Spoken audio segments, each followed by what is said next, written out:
Quick!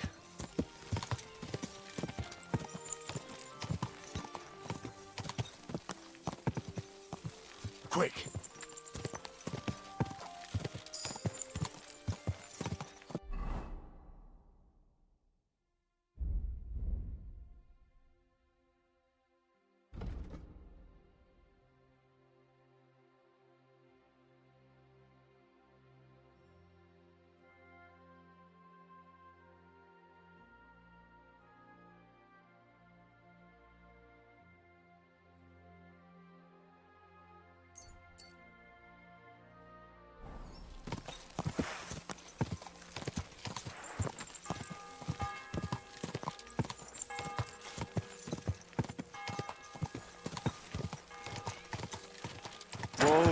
Whoa!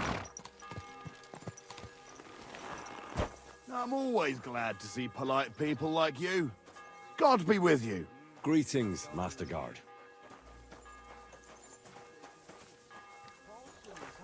Without fixing props. I don't have time to discuss it with Paul.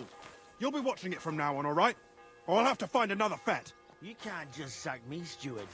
I got this job from Ulrich von Neuhaus. But I can make sure he knows how you run the place. That's the 5th yucca who got scrushed in here. This is some jiggery-pokery. Be quiet. And now clear off. Do you need something? You're a Christian of Pisek? I am. What do you need? Kunzlin Ruthard sent me. About Via Argentum. I see. But I'm afraid I don't have good news for Sir Kunzling. I haven't made much progress regarding the matter we discussed. I just don't have the time to investigate. I'm always needed somewhere, and there's always someone following me around. Well, that's why I'm here. I'll help you with your investigation. Excellent.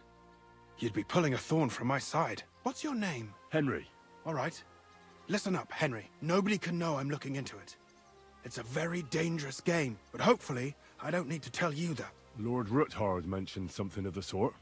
Excellent. Excellent. You don't happen to come from a family of miners or smelters, do you?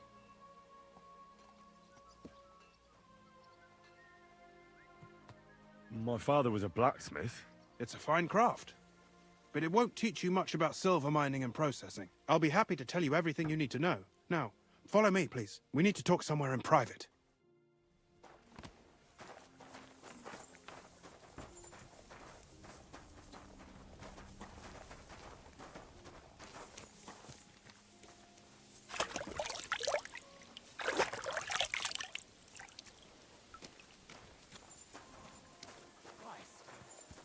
What a nice day.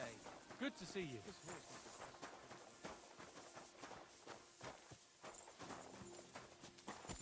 Where should I start looking? Straight to the point. I like that. We know for a fact the silver must be getting lost somewhere on its way to the mint. That means it would be best to discreetly inspect all operations and find out where the problem is. First of all, you should ask miners from every shift how many corves they mine in a day. After that, we'll compare the numbers to the mine record books and see. But the yields aren't the same every day, right? True. That's why we have to focus on one particular day. For example, the other day, on the Feast of St. Petronilla, Foreman Fett was beaming and bragging to me about how much it held. Mined out. Couldn't I just ask Fett? Fett's job is to count the corves and write the amount down in the mine book. He won't tell you any other number. We're interested in what the miners themselves have to say. They've no reason to hide anything. Nevertheless, the miners are a strange bunch. They might not be very forthcoming at first, and they have an odd way of speaking. Like calling each other Sonny, however old they are.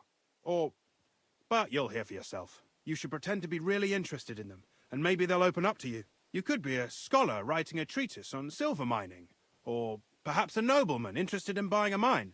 Or just say I'm your distant uncle who's initiating you into the ins and outs of my job. It's up to you.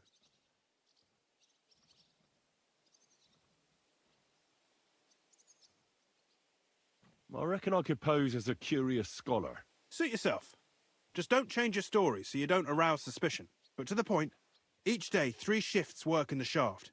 Each has its foreman, or gaffer, as they say. The first shift is led by Frank, the second by Paul, and the third by Samko. You'll have to ask each one of them how many corves they mine. Samko's hewers should be off work now. You'll find the other 2 shifts in the mine. Take this. so the guards will let you in. It's a letter of safe conduct bearing my seal, allowing you free movement within the mine. And what are you going to do? I'll return to the estate to do my job. What else? I reckon they must be wondering where I am by now. Once you find out how many corves the 3 shifts mined on the Feast of St. Petronilla, return to me. We'll compare that number to the entry in the mine book. And don't forget, don't draw attention.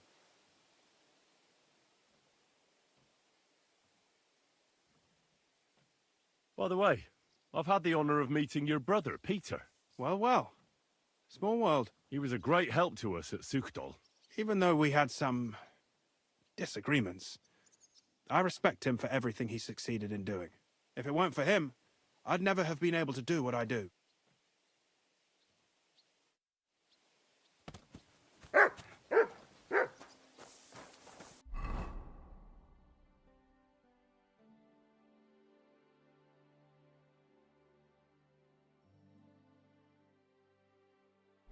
I'm sorry.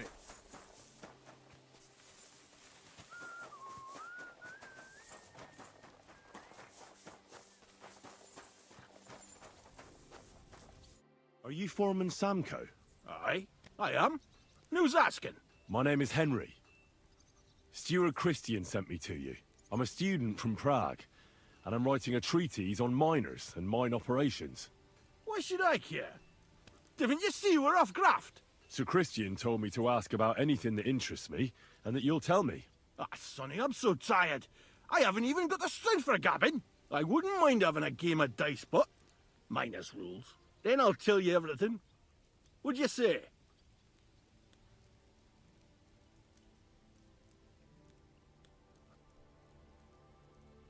You should obey Sir Christian and just tell me what I want to know. You don't want him coming to you when you're off work to tell you off. That I don't, kidder. Ask away, then. What is the work of a miner about? Aye, that's a good question, Mara. Mostly about Alkin. Any yakker'll tell you that. But proper rest is even more important than graft. You're as weak as a midgie without it. So how do you rest? Depends. Some have a kip, some a swally, some go whoring. As for me, I play dice. How do you mine ore? Either we're on hard rock, and then no one's hewing shit, or we're hewing something soft, and then it goes grand. Only then there's not much silver in the ore, and you've got to smelt the shit out of it. How much do you make doing this? Don't even get me started. The chink's bad, and it's getting worse. Half a grosh and a cough is no. How many corves did you mine on, say, the Feast of St. Petronilla? I can tell you exactly. All the yakkers were working, and we were getting along nicely. We managed to hulk 34 corves, without skimping on hame time. First time in ages, that was. That's all I need to know.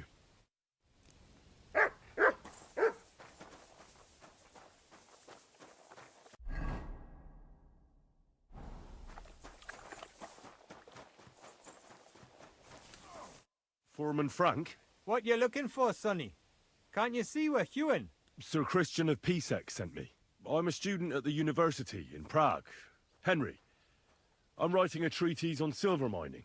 I didn't know you scribblers were interested in us ordinary yakkers, but you can't just amble around. You'll count your creels. I just have a few questions. The more we gab, the less we gar. But make it snappy, man. What do you want to know, like? What is the work of a miner really about? What's it about? Bugger all, kidder. No great shakes. We gans through the roads, Bella. Hewing off from rock in the dark and breathing in the stithe. How exactly do you mine ore? Bloody hell. Have you never seen a yakker graft, kidder? You take a kevel and ding away at the rock till it crumbles. And if you keep ganning at it for a couple of years and don't croak from the stithe, then you'll keel over from exhaustion or get scrushed by the ceiling of the road you're hewing. I wonder, how much do you mine in a day? That depends on how much ore you howk out of this or that face. It varies. How much did you mine, say, on the Feast of St. Petronilla? Listen, kidder. Aren't you a bit too curious? Why do you need to know that for? Them numbers won't be useful to nobody. I really need to know it for my work. My treatise won't be complete without it. Est rerum omnium magister usus. Experience is the best teacher. And you have that experience. Aye, well, a clever head but a gawk-handed, eh? All right, I'll tell ya. It was a good gar on the feast of St. Petronilla. Our yakkers hewed 36 corves. Thanks. How do you get the ore outside? Same way it's hewed, in the dart and in corves. On top of that, you spend a lot of the bloody time on all fours. Once you get out by with the corf, you get a tally, and you can get back in by. How much do you get for your work? I'll tell you, man. Them deputies up at bank make a howfin' pile of chink. But us buggers, the ones doing all the graft, we earn a pittance. Can you give me a more specific number? Sometimes, not even half a grosh and a corf. That's near way to make a living, man. Take care for now.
I'm always glad to see polite people like you. God be with you.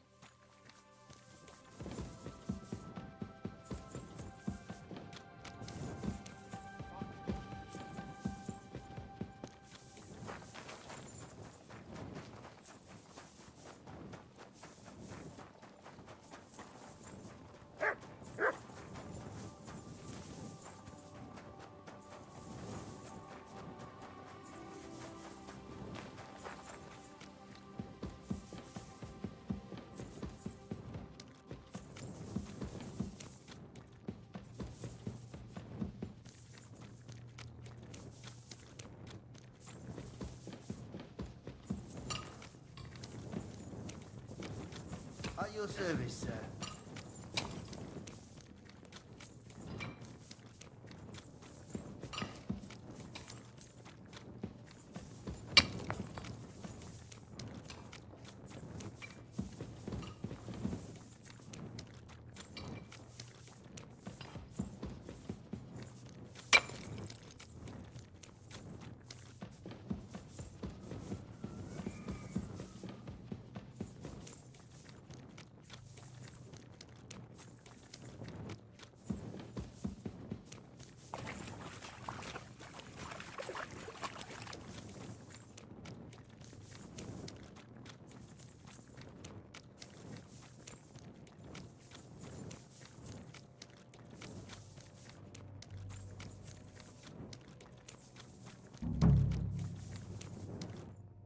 you Foreman Paul? Hey!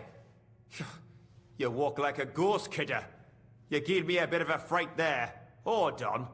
I don't know ye. Who are you? And what are you doing so deep in the pit? My name's Henry. Sir Christian sent me. I'm a student at the university in Prague, and I'm writing a thesis on the life and lot of miners. Are you praying? Why? The day before the feast of St. Petronilla, a kidder was hawking here. Young jaybird, a young'un, still wet behind the ears. We dinged the berg, set it ablaze, all good. He took a mell, battered the fault, and the props spangued out. It all came crashing down on him. Done him right in, it did. That's awful. I'm sorry about your friend. He weren't just me marrow. He were my blood. I raised him from a nipper since my sister died. He kept begging me to take him on a shift, saying he was strong as a horse. Wouldn't have taken her like. And now, I can't forgive myself. Come on, it wasn't your fault. Accidents happen. It's God's will. I suppose you're right. Will you pray with me for his soul one last time? Aye. I'll pray with you. You're a canny lad. Repeat after me. Almighty and merciful God, our Father, you are the giver of gold, silver, bronze, copper, Almighty tin, and merciful iron, God, and our all Father, ores and metals. you are the giver I of ask that you gold, bless me silver, brother who has died in this bronze, mine. copper, And may your tin, holy angels iron, save his soul from and all damnation. ores and Bring his metals. soul to I ask that you eternal bless glory my through brother our Lord, who has died our in his Saviour and mind. Redeemer, Jesus May your Christ. holy angels save his Amen. soul from The damnation. angel of the Lord declared Bring unto his Mary, soul to eternal and she glory conceived the Holy through Spirit. our Lord, Hail our Mary. Saviour and And Redeemer, Mary said, Jesus Behold, Christ. I am the handmaid of Amen. the Lord. Be it done unto me according to thy word. Hail Mary. And the Word was made flesh, and dwelt among us. Hail Mary. Pray for us, O Holy Mother of God, that we may be made worthy of the promises of Christ. Pour forth, we beseech thee, O Lord, thy grace into our hearts, that we, to whom the incarnation of Christ, thy Son, was made known by the message of an angel, may by his passion and cross be brought to the glory of his resurrection. Through the same Christ our Lord. Amen. So, are you going to answer me now? Aye. Thanks for praying with me. Ask about out. What is the work of a miner about? What it's about? It's about hewing the face and hauling the ore to the bank in coves. Over and over again. Proper graft, that. Can be real dodgy, mind. Might even do you in. Are deaths in the mine common? Aye. But every death in the shaft is a waste. Whether it's in a crumple or black damp. Unfortunately, we still bury a yakker or two a month, you know. That's life like. How is the ore mined? First, we have to survey the shaft and find ore. Then the place gets scored and set ablaze. We set up timber around. The hewers take their tools and start dinging rock and hewing ore. Nothing to it. How much do you make doing this? Depends on how much we hawk. How hard the rock is, how much ore's in it. It's not really worth it, though. Half a grosh and a corf isn't much of a fight. So how many corves did you mine, say, on the Feast of St. Petronilla? That weren't a good day. Nobody was in the mood for ganning on after what happened to Jaybird. But even so, we managed to hawk 30 corves. That's all I need to know.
You're in a foul temper today, aren't you? For fuck's sake! This bloody war's all we need. God be with you.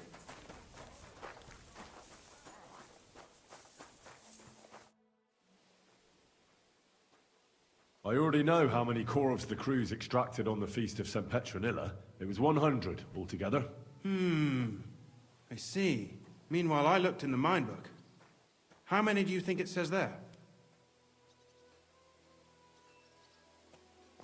I'd guess it's less. Then you'd be correct. The book lists 90 corvs extracted.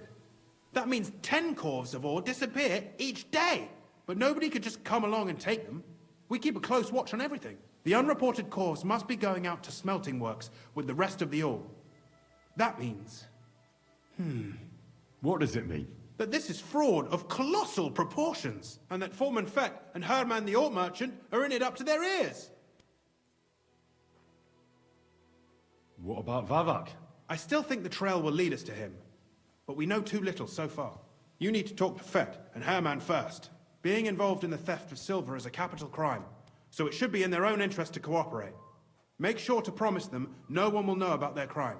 You can mention my name. When you've talked to them, come back to me and we'll figure out what to do next.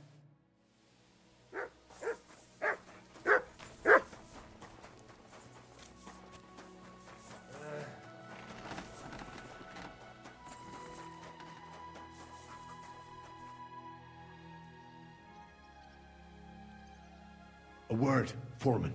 Who are you, and what do you want? I'm Henry, but that's not important. Sir Christian sent me.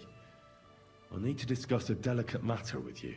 Don't tell me one of the yakkers shat all over the outhouse in the yard again. I'm afraid it's a little worse than that. We found some discrepancies in the mine book. Let Sir Christian handle it then. They're his books, and his responsibility too.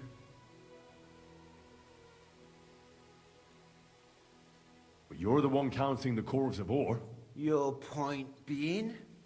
I learned that the miners extracted no less than 100 corves on the Feast of St. Petronilla, but the mine book says 90. Do you think the yakkers know how to count? They're blockheads, and they like to show off. I'm sure they just exaggerated. Anyway, what's it to you? Did the steward send you to snoop around? Don't you know? I work for Vavak, the mint master himself. I'm under his protection. We both know something stinks about this.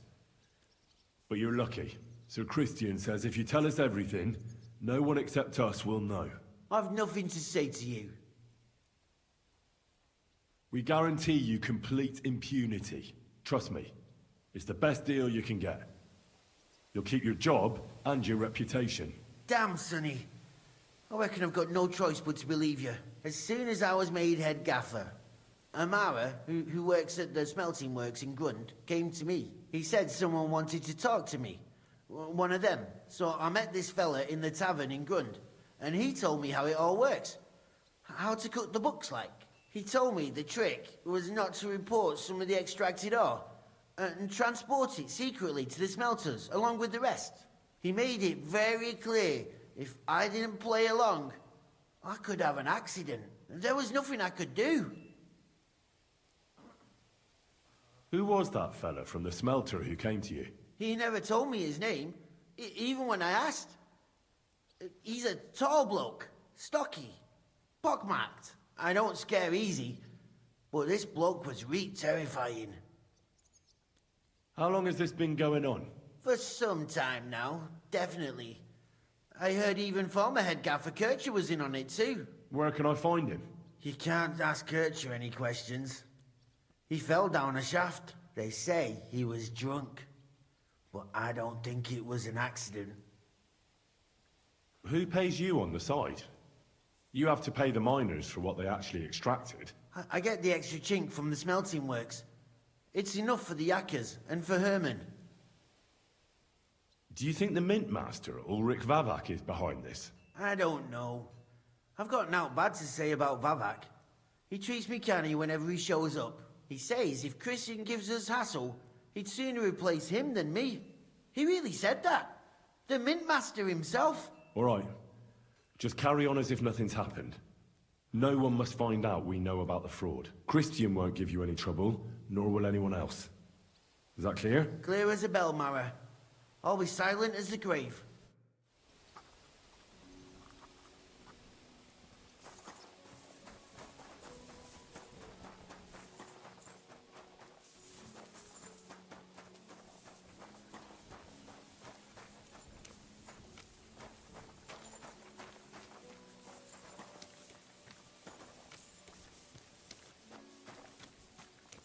You silly doggy. Gepriesen sei der Herr. We need to talk, Herman. And who might you be? Henry. But that's not important. Sir Christian sent me. We found some discrepancies in the mine book. Discrepancies? How do you explain that the miners extracted 100 cores of ore on the Feast of St. Petronilla, but the book only says 90? If it says 90, there must have been 90. The book does not lie. Or someone is writing down false numbers and hiding 10 cores. I do not write anything in the book myself. Foreman Fett counts the corves here. Go and talk to him instead. Bit too late for that. He confessed to everything. Ah, so you know it is not my fault. It was Fett's idea. He came to me saying we were going to deliver more corves to the smelters than we would report, and I would get paid for it. It was going well. I have always paid for what we put in the book. Then I got some geld from Fett on the side. On the Feast of St. Petronilla, I was afraid they would be able to tell the difference. 10 corves is 10 corves after all. Nobody at the smelting works cared at all. I am sure they are in on it too. How long has this been going on? Several months, maybe half a year. About since Sigismund arrived. Is Ulrich Vavak behind this? The Mint Master? I have no idea. I am a mere assayer. I have never even met Vavak. Sir Christian and I agreed to investigate the matter in secret, so just act like nothing's going on. Keep doing what you're doing. We don't want to scare off the people who are actually responsible. You understand? Yeah, I understand. I will be as silent as the grave.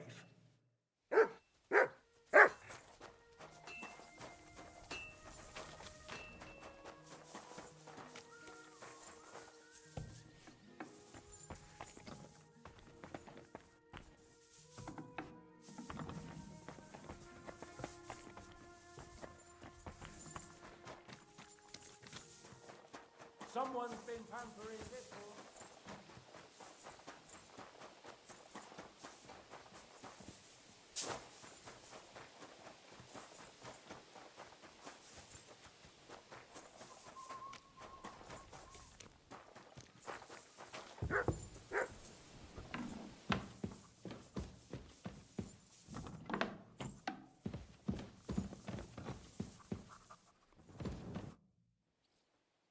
I talked to Fett and Herman. And? Did they confess? They did. I mean, I made them. It's just as we thought. The trail leads to the smelting works. Did you tell them to keep quiet and act as if nothing's happening? I did. Let's see what we've got so far. Those 10 unreported corves leave for the smelting works from here. If silver's going missing, that's where it must be happening. You'll have to go and look around, and talk to the owner, Buresh. I reckon that'll be tricky, though. How so?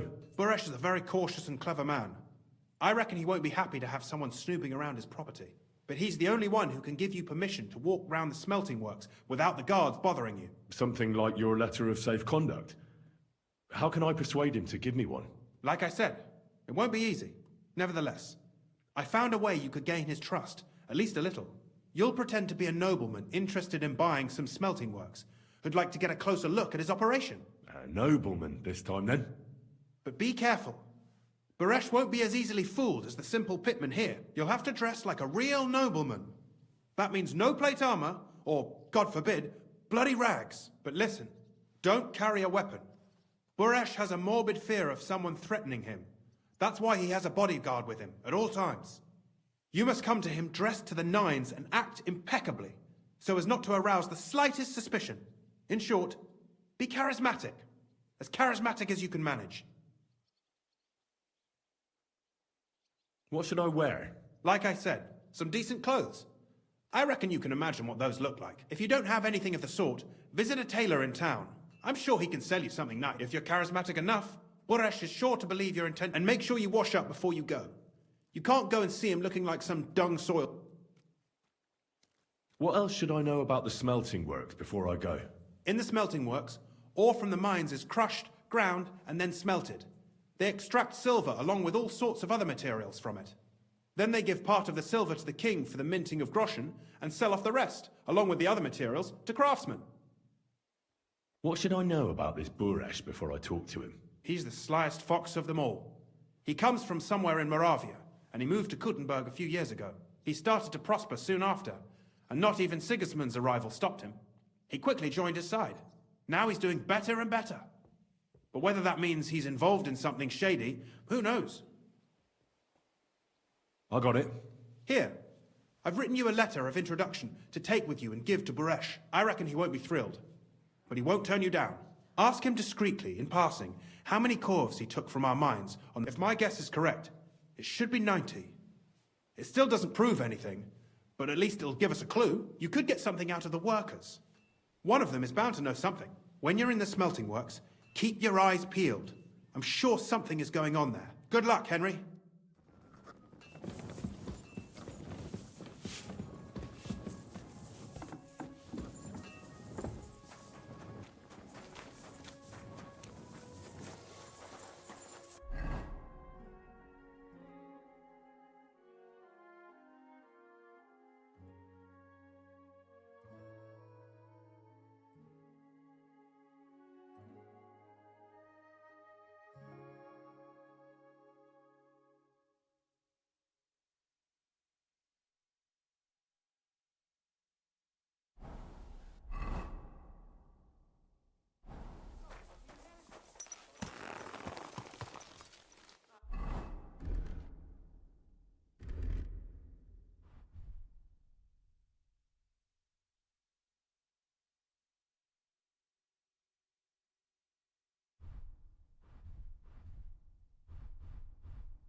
Good boy.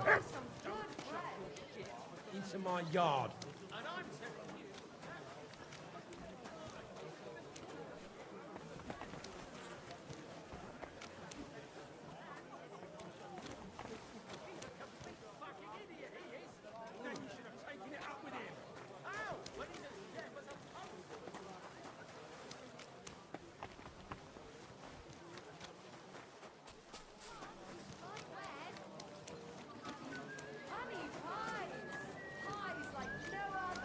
We're closing. Last two like butter.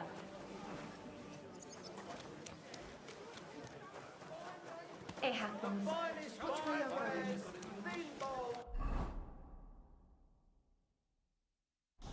a boy or a girl? A bear cub. A bear cub.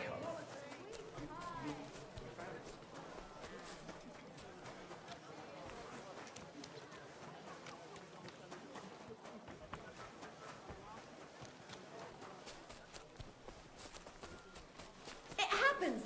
Just watch where you go. No. What are you doing here? You're not... And I was beginning to worry That's what that right. was. But it's just you. You've no business What? here. All right, what was that?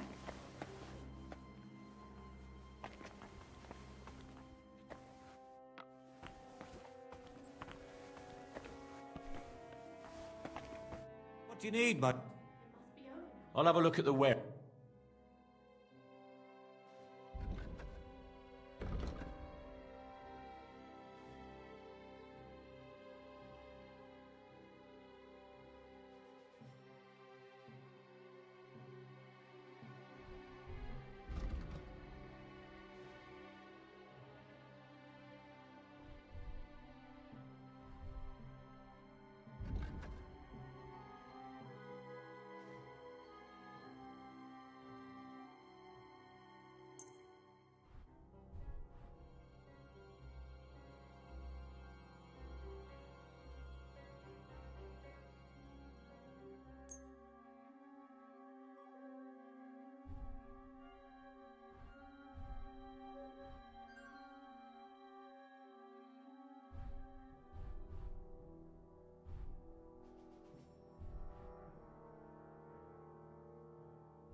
I'd like to discuss...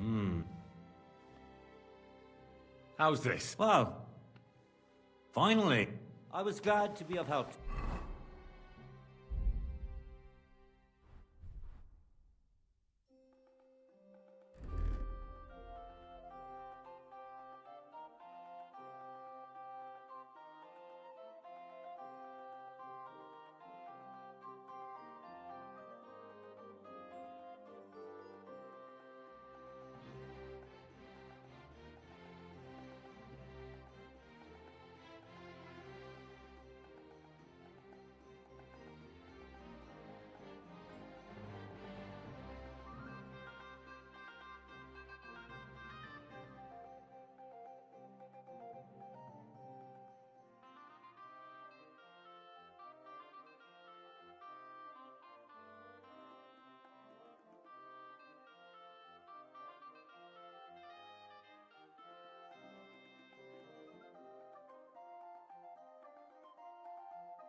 You're good, sir.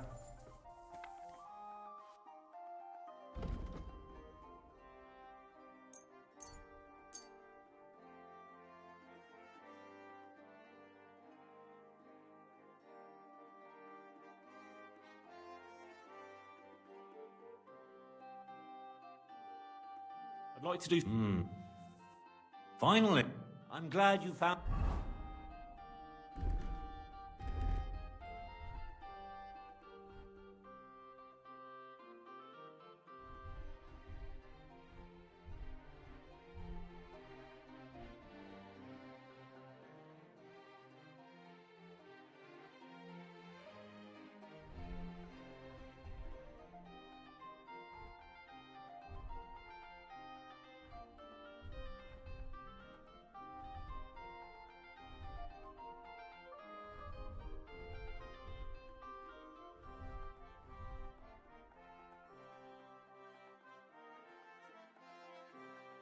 what you were looking for, sir. You've no business here.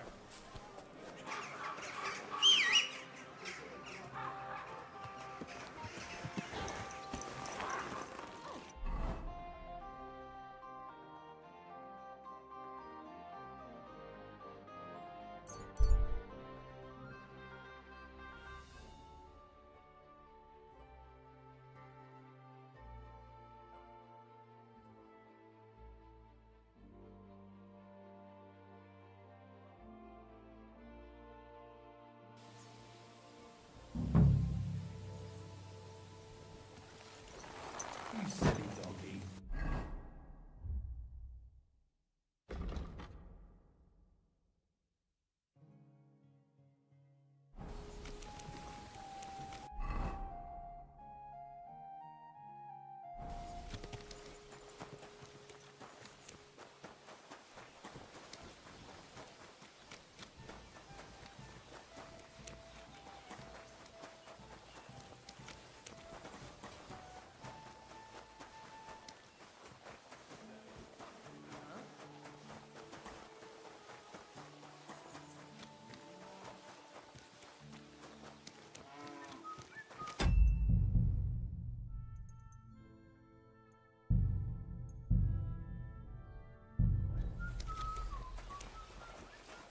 Greetings, Master Buresh. I'm Henry of Scallis. Nice clothes. You've got good taste. Thank you, Goodman. Likewise, Christian of Pisek sent me. I'm supposed to give you this letter with his testimonial. Skalitz, you say? That's where the royal mines are. Am I right? You are. Unfortunately, the mining has ceased since King Sigismund's attack. That truly is unfortunate. Christian writes that your family is interested in running a smelter. But I'm not selling any. I know. I just want to see what it looks like in the smelting works. Well, if Sir Christian wishes it, I won't deny you the opportunity. With this letter of safe conduct, you'll be able to move around unfettered. The guards will recognize my seal. But I don't want you disturbing the workers with any unnecessary questions. If you want to know anything, ask me. Can you tell me what happens with the mined ore in the smelting works? We weigh in the delivered ore and crush it so that it can be sorted for roasting.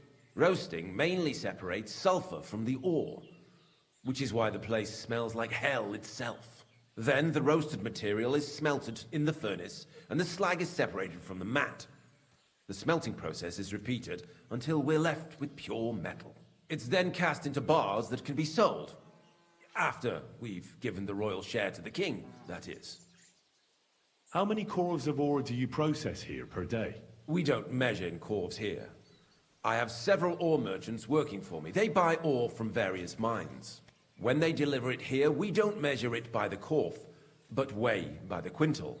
We process a large amount here. Up to several thousand quintals a day in total. How much silver does that make? That, of course, depends on the quality of the ore we process that day.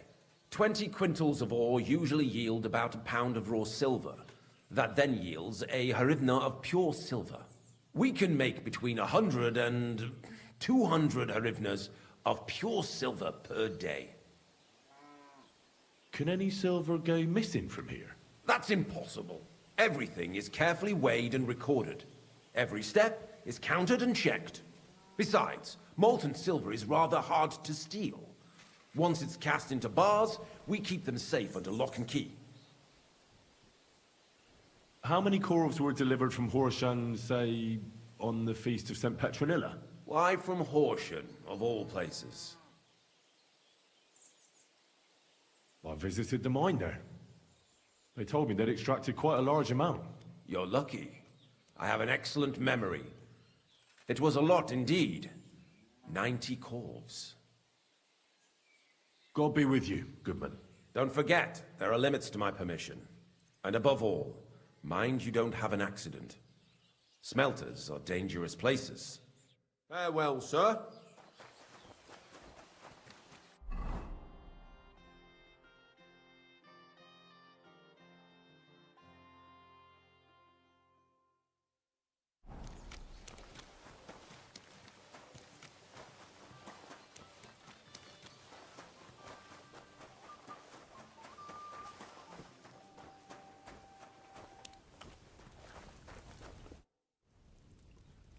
What does your job actually entail? You mean smelting? Well, in this crusher, we crush the ore brought from the mound and chuck it in the furnace. Then we shovel charcoal in, till the stone gets proper roasting and leaks all the metal that was hidden inside. We do that over and over in other furnaces till we get pure silver out of the ore. How do you like working in the smelter? Oh, I cannot complain at all, sir. We get a nice pile of chink from the yield and we are dry and warm. What can you tell me about Master Buresh? I cannot complain about him, sir. He's an honest bloke and he pays us well. From what I've heard from the other smelters, it's a lot worse elsewhere, like. Have you noticed anything suspicious around here? Nothing at all. I graft all day, no time for looking around. Does any silver go missing from here? Here, in our smelter, that would mean some of our lads are involved then. You get the rope for that. Look, Sonny, I don't want anything to do with this. Have a chat with Sheem over there. He's not afraid of anything.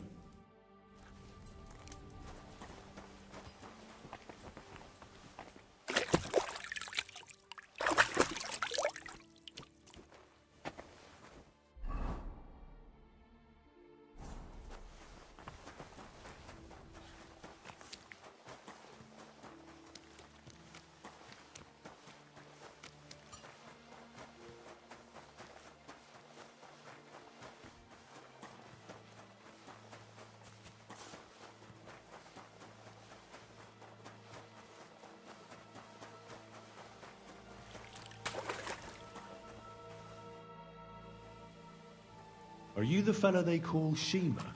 And who are you?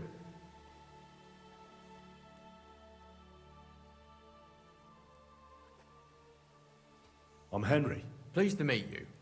Why are you here, Henry? I'm interested in the operations of the smelter. What would you like to know? What does your job entail? Here in the smelter, the extracted ore turns into pure horse shit. It's an awful, filthy fucking graft for a few miserable grocer. If I could, I'd fuck off somewhere over the hills. But I have a family, and they don't ask me what I really want. How do you like working in the smelter? It's a shitty fucking job. My back aches something awful from shoveling heaps of ore back and forth. You're always breathing stive from the furnace, and then you cough your soul out after the shift is over. We'll all be crippled wrecks in a few years. That's how it is. What can you tell me about Master Buresh? Listen, all folks like him care about is lining their purses. They don't care if we break our backs because of it. On the other hand, I don't think it's any better anywhere else. What happens to the silver from the smelting works? The bars are kept under lock and key in a safe place until a merchant or the blokes from the mint come and get them. Only the owner of the smelter and a handful of select people have access to them, such as the foreman of the works, who checks the purity. Does any silver go missing from here, by any chance? Why should I talk to you about such things? How can I know it's not a trap?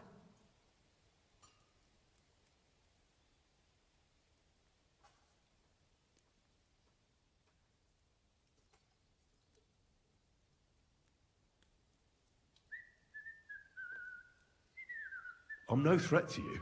I won't mention your name to anyone. All I need is for you to point me in the right direction. That's all.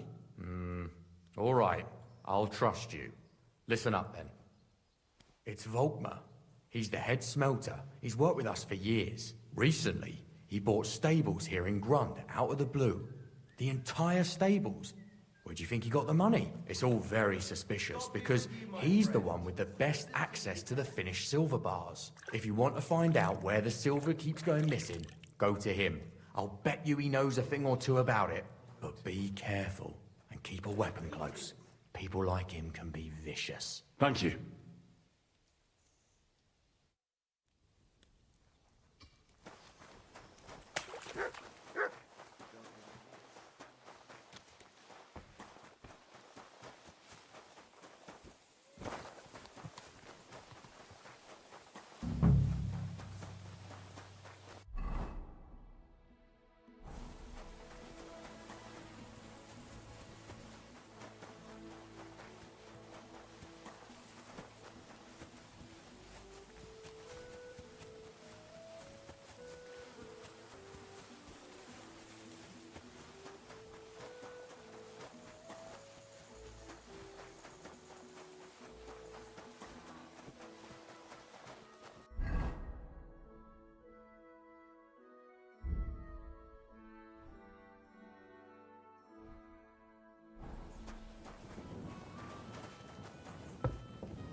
you Volkmar? I'm not. Horseshit. I know these stables are yours. You must be the snoop who's sticking his nose in everything. I beg your pardon? Well, well, well. Don't think we don't know you've been snooping around. We've had our eyes on you ever since you came to Grund. Fortunately, Master Buresh warned me about you in time. Your investigation ends. Right here and now. You shouldn't have stuck your nose in here, pal. Grund is ours. Take him down!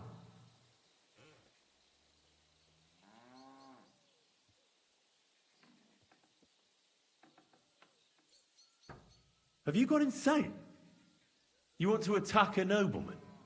I suppose you have no idea who's behind me. You won't avoid punishment. You're really a nobleman? But that's... Oi!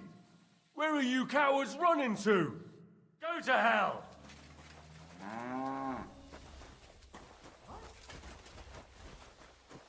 Sick! Ah! Do it!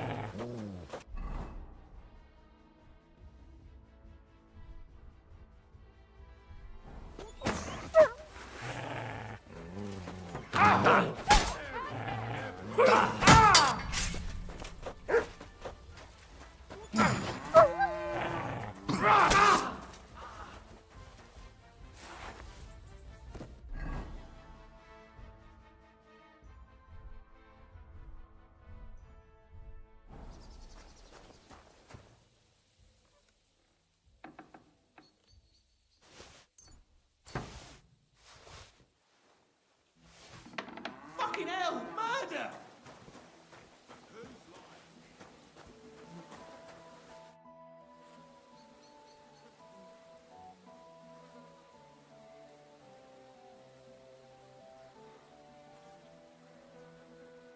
Now, spill the beans.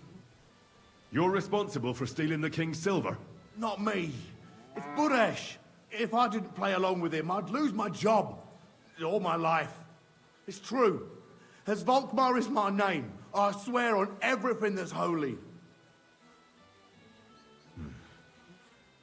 Take it from the beginning. As head smelter, I test the quality of the silver that's been smelted every day. I have unrestricted access to it. One day, Buresh came to me and said he had an offer for me. He said if I accepted, he'd make me rich. He gave me his man to assist me. I'd take some of the king's silver bars and add them to Buresh's yield. The books were cooked, so no one found out anything. Everything was going well, and Buresh was happy. A few weeks later, he sent me to the mines. I was supposed to make a deal with the new foreman, Fett, and pay him off. In the end, I had to force him to cooperate, just like Buresh forced me. Oh, with threats. Why didn't Buresh take the silver himself? Why did he need you? The Mint Master's men watch over the transport of the king's silver. They take turns. Buresh had it all figured out. Aren't you ashamed to steal from the king? And which king did I steal from exactly? Wenceslas or Sigismund? I didn't care, man. I earned some nice chink, and that was that for me. Moving on, where does the unreported silver go? There are mined-out shafts near Old Kutna, where nobody ever goes. Buresh has a secret mint in one of them. They counterfeit coins in there? I suppose so. But what they actually do there, I've no idea. I've never been there. Buresh only told me about the mint a while ago. He wanted to send me there for some reason, so he drew me a map. Did Buresh ever mention that Mint Master Vavak was involved in it? Not in front of me. Maybe his guard, Little Neri, knew something. But you won't be able to ask him anything anymore. Give me the map. Yeah, if you take the road to Old Kutna, you'll reach the place where the abandoned shafts are. The entrance to the mint is somewhere around there. Look here. Can I ask you a question? Why are you doing this anyway?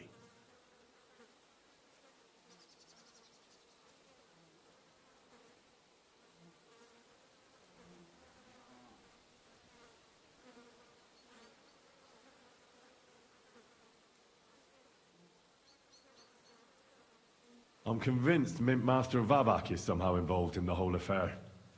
I'm looking for proof. No, I can't help you there. I never heard Burrish say nothing about Vavak. Well, now you have the map, and since I told you everything, will you let me go? Please? I know I wanted to, you know, but I was just scared is all. Please let me go, please. Stables be damned, just let me go. All right, you can go. Thank you. I'll never forget this. I'll go to Kuttenberg and get fixed up there somehow. And if we meet again, I'll make it up to you.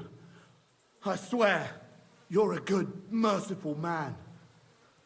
God be with you.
Quick!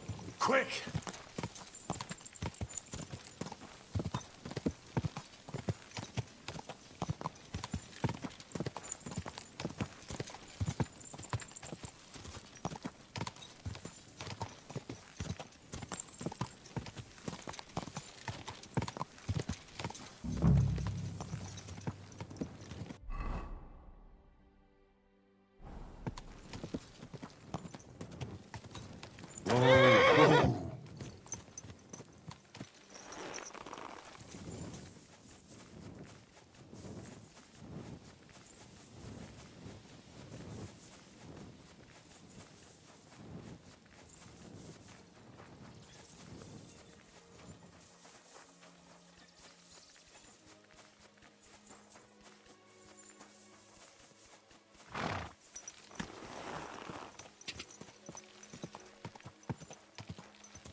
Quick!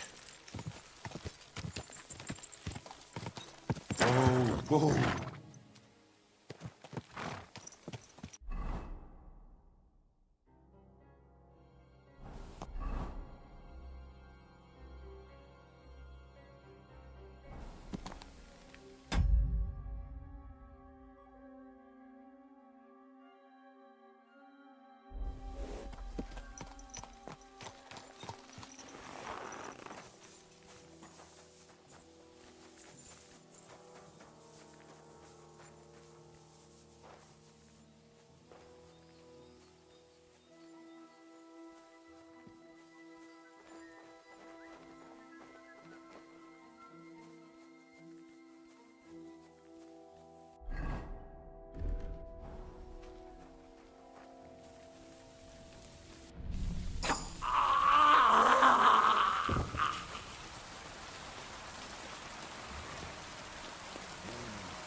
well, well. Look who's here. I knew from the start you didn't come to the works for nothing. But I underestimated you, an embarrassing mistake. I reckoned you wouldn't find anything, and even if you did, little Neri was supposed to get rid of you. It turned out the other way round. Congratulations. His wife and children will surely be beside themselves with joy. What to do with you now, snooper? We could come to a reasonable agreement, or underground no one will hear you scream.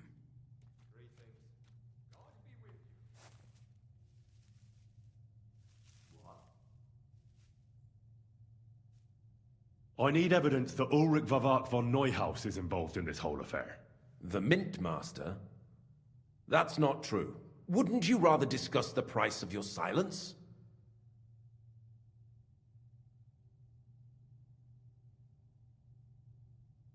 How much will you pay me? Well, what's the price for your silence?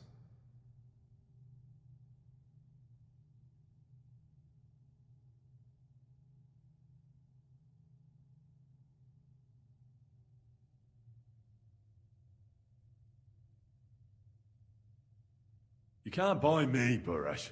That's the wrong answer. You can't leave here alive!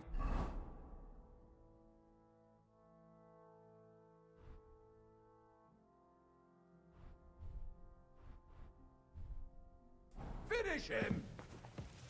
I feel quite hungry!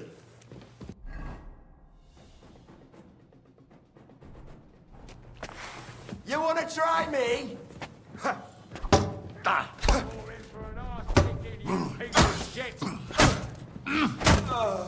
I'm all yours!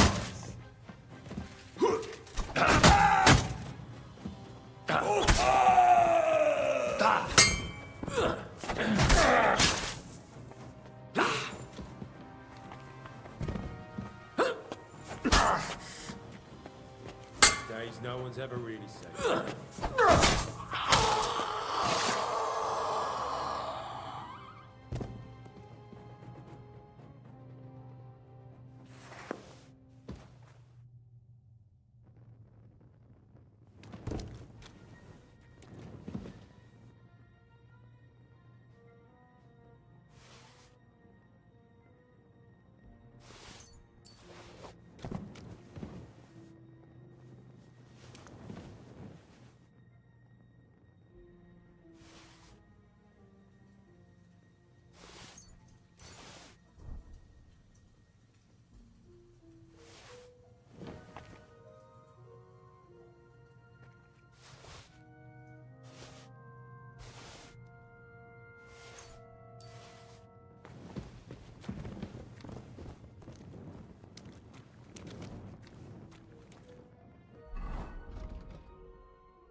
You're always welcome here, noble sir. Where did you come from? Get out of here before you get in trouble. I'm here to help you. What are you doing here? Get out of here. If the guards catch you, there'll be trouble. You don't have to worry about the guards. I took care of them. What about Master Buresh? He was here with them just a while ago. Don't worry about Buresh. I'll deal with him later. But... I came to get evidence against Mint Master of Vavak. Where can I find it? There are some books in that chest over there, but it's locked. And only Master Buresh has the keys. Leave that to me. I should take a look at the tools you're working with. A counterfeit coin die like that will surely be of interest to a lot of people. What do you mean counterfeit? It's genuine. Everything we do here is clean. Completely. Except you're minting using stolen silver. How are we to know where it comes from? It's none of our business. We're just pawns. We're not hurting anybody. Nobody's saying any different. Like I said, I'm here to free you. The guards are dead. You're free to leave. Hang on. That's... It's just the books you're after, isn't it? Well, so take them and go. We won't tell nobody nothing. We never saw you here. Tell me more about this place. I don't know if we can. Look, he made it this far. I reckon he knows more than we do anyway. You're probably right. Well, what do you want to know?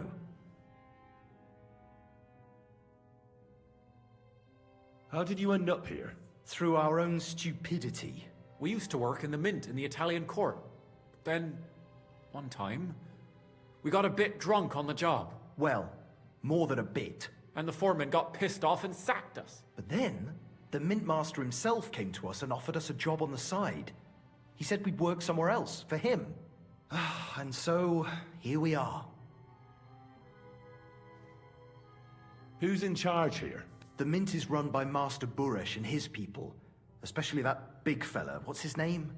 Neri? They're the ones that bring us food and drink. But other than that, the mint master runs this place personally. He visits every week, a friendly bloke. Always asks us if we need anything. We're well taken care of. Why are they keeping you here? Well, it's not that we can't leave exactly. It's just discouraged. It's pretty dangerous around here, what with the bandits and the like. Don't you miss the world above? Sunshine, daylight? Not really. Come to think of it, we've got everything we need down here. They even brought some wenches here for us once. But I'm not really into that, anyway. We've got plenty of food and drink, and good drink at that. And coin. When they let us go, we'll be rolling in it. Why don't you want to leave? We're just supposed to stay here. And we're told not to go far. The mint master would be angry.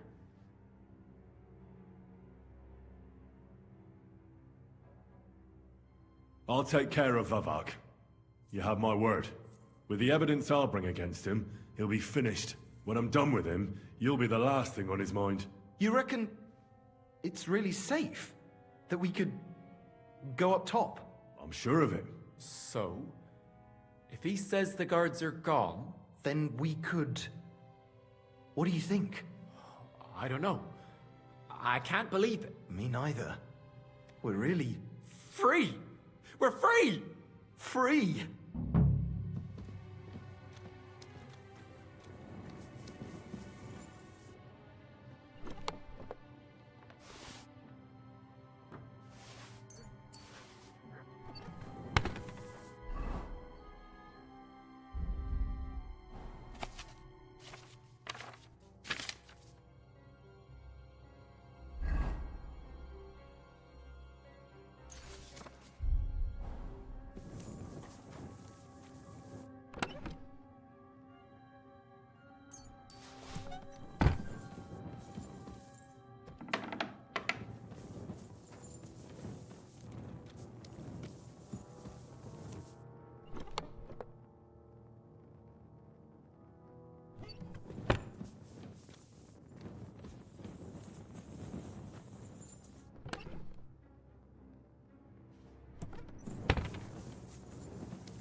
out of here, mutt!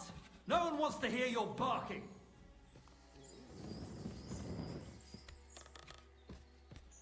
Quiet! Go away! You can't just stroll around here without so much as a by your leave. Clear off, you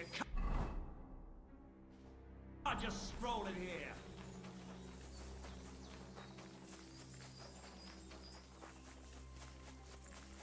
Get going! Good dog.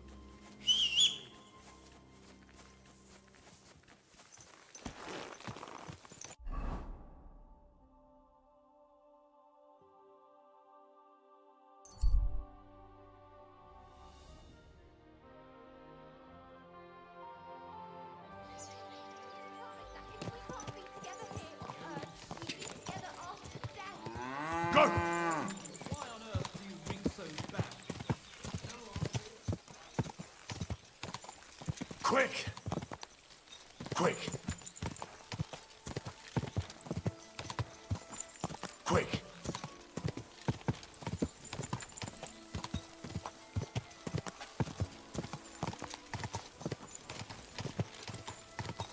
Whoa! Whoa!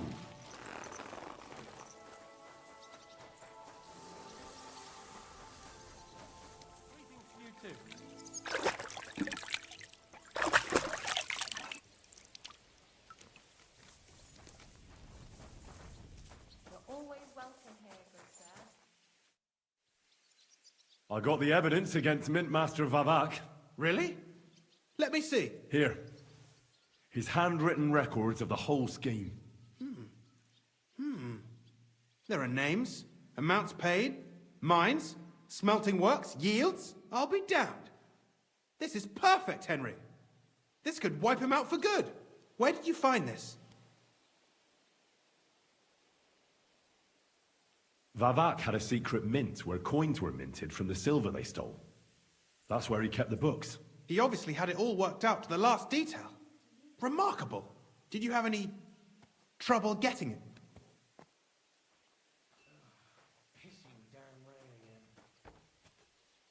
No trouble.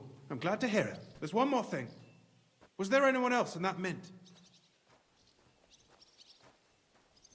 There were some coiners being held prisoner. Jesus Christ! Held prisoner! Vavak locked them up there to work for him. My God! He really is an unscrupulous monster. Did you let them out? I did, but it took some persuading. They were afraid. Thank God for that. When you talked to them, did you see a coin die anywhere? They gave it to me quite willingly.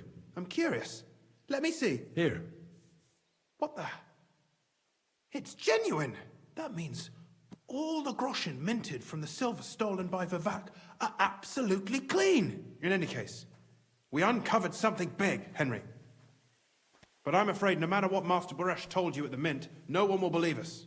Luckily, I've got this. A letter from Vavak to Master Baresh. How did you get it? I'd rather keep that to myself. This really is the last piece of the mosaic. But be that as it may, we know enough. I've been thinking it all over while you were gone. The scheme Master Ulrich Vavak von Neuhaus has been running under our nose is incredibly insolent. But it's also one of the cleverest fraudulent schemes I've ever heard of. With those books in Rittard's hands, Vivak won't remain long in his post, and it's now pretty clear who will replace him. And a side income like that could prove useful to many people, if you take my meaning. I'm listening. I knew you'd understand. Everything would stay the same. Entering false figures in the books, processing the ore in the works, a secret mint, only there would be a change in management. I'll have to find replacements for Fett and Hammond in the mines. But that shouldn't be difficult. A miner jumps at coin like a dog at a bone. What happened to Herman and Fett? Not long after you left, Herman disappeared. They saw him on the road to Grunt, and they found Fett on the spoil tip with a broken neck. You think it's related? Who knows? Maybe Herman told someone you were snooping around and that Fett talked. Things like that can get you killed. Shit. They're both gone, and now I have to deal with it. I'll have to arrange a deal with Master Boresh. But knowing him, he won't be opposed to a reasonable agreement. And I'll take care of the coiners myself. Nothing really changes for you. You can blackmail Vivek all you want, but keep your tongue tied about the whole scheme. I've got a little something here for you, as a bonus. And I'll give you something extra for the genuine coin die. All you have to do is nod.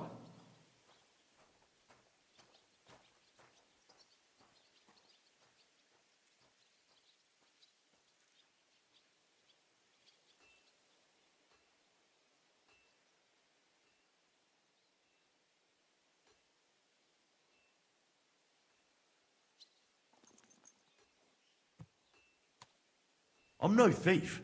This isn't theft, Henry. It's business. A mutually beneficial arrangement that will also help the Lord's efforts to stand up to Sigismund. You understand that, right?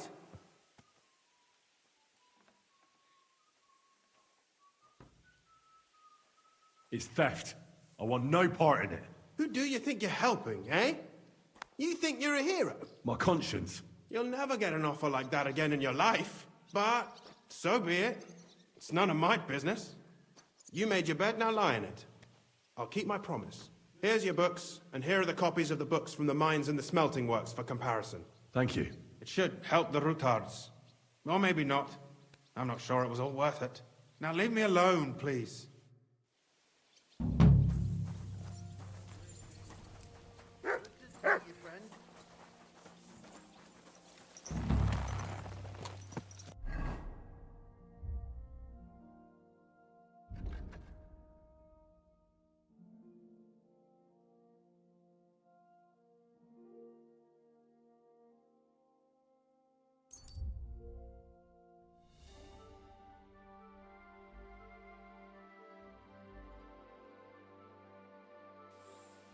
Stop for a moment, good sir. We're on the search for heretics and sorcerers, and I'd like to ask you some questions.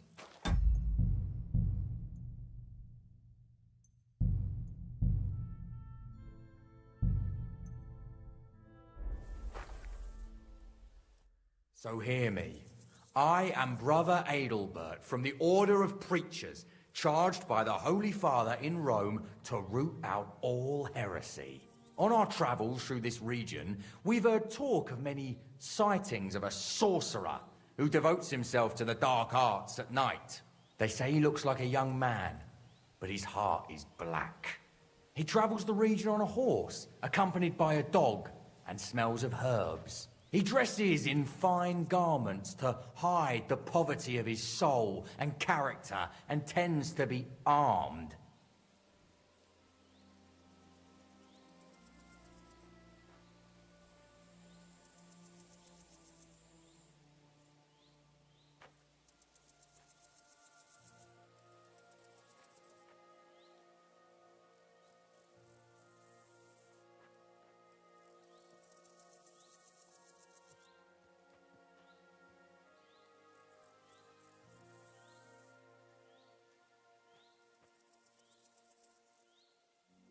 Stop, noble sir. I'm no fool. I can see I closely resemble the sorcerer you're looking for, but I assure you it's just a coincidence. Or maybe you've been misled by someone with wicked intentions. Perhaps it's a trick by the very sorcerer you're looking for. Oh, yes. That is just what an exposed sorcerer would say. But if you are telling the truth, prove your words by offering sincere prayer to our Lord Almighty.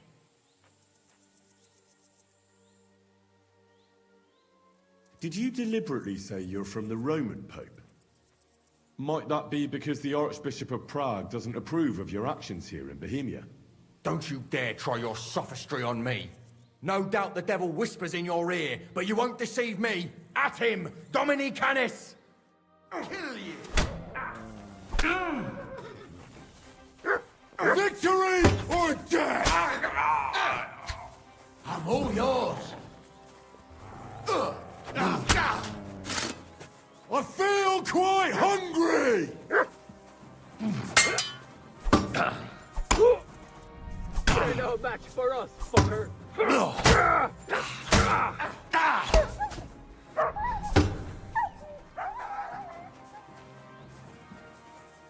Taste my What do you steel! want?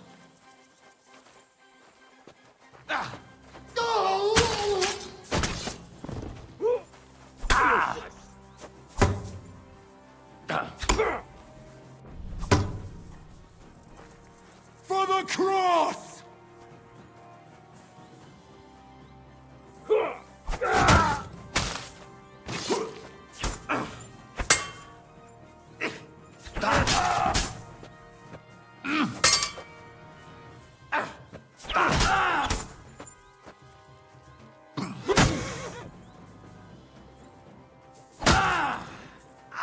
My head!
Easy, good horse.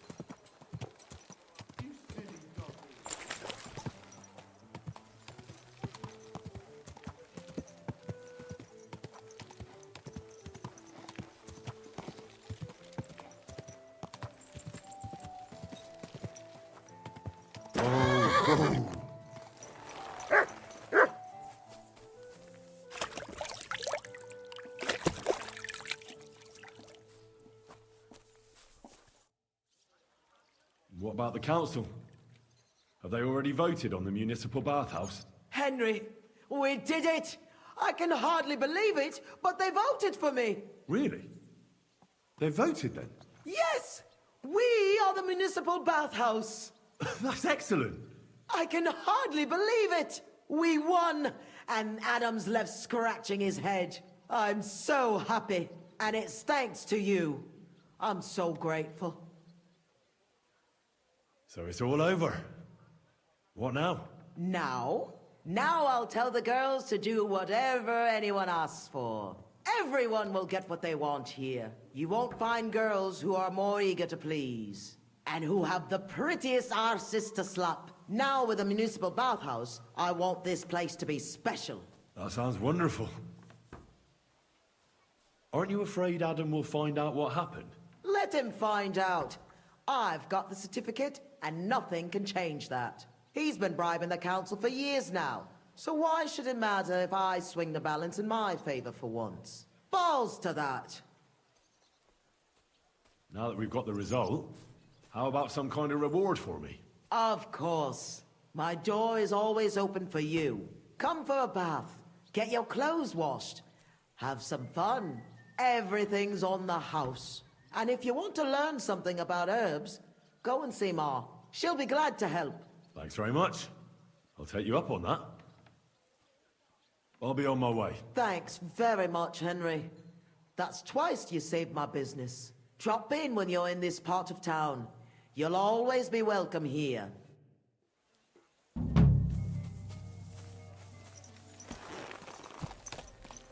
Slowly. Nice and slow.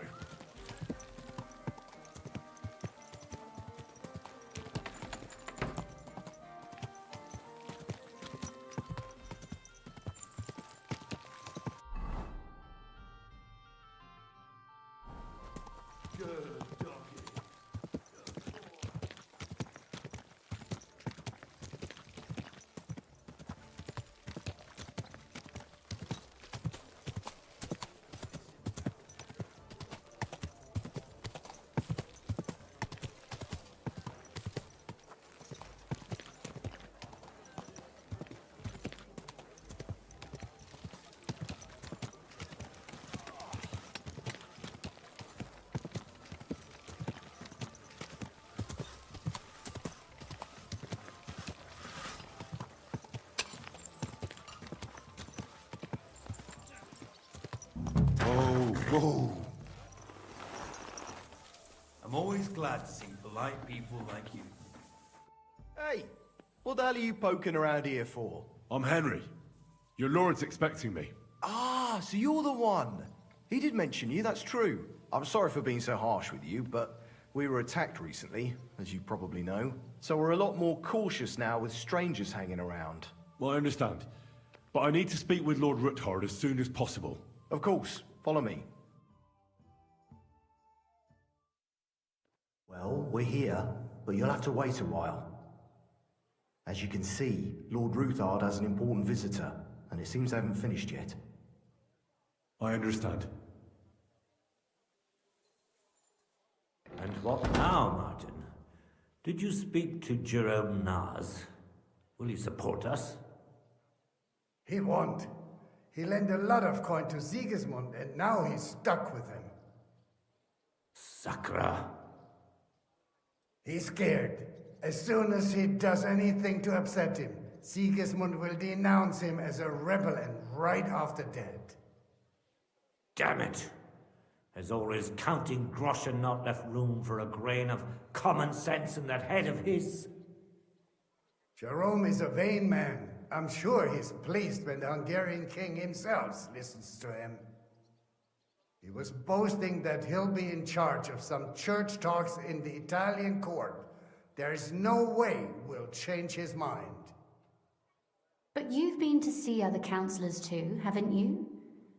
Have you any good news from anyone?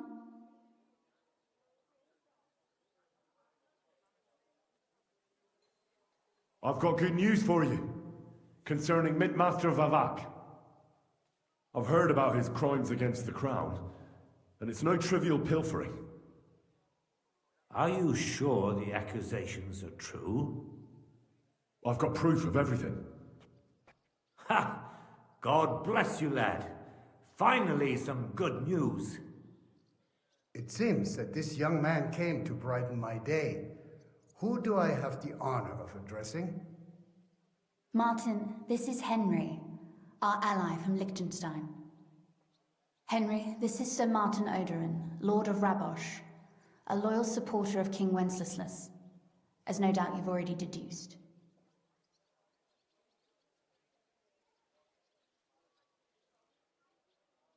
Sir, my friend Godwin gave me a ring for you. He said you'd help me if I needed it. Godwin? Really? Well, you choose peculiar friends. I'm not sure what you mean, sir. Godwin shouldn't be giving away what isn't his. But I'll help you if need be, although not on account of that ring. Sir Kunslin. Shimek?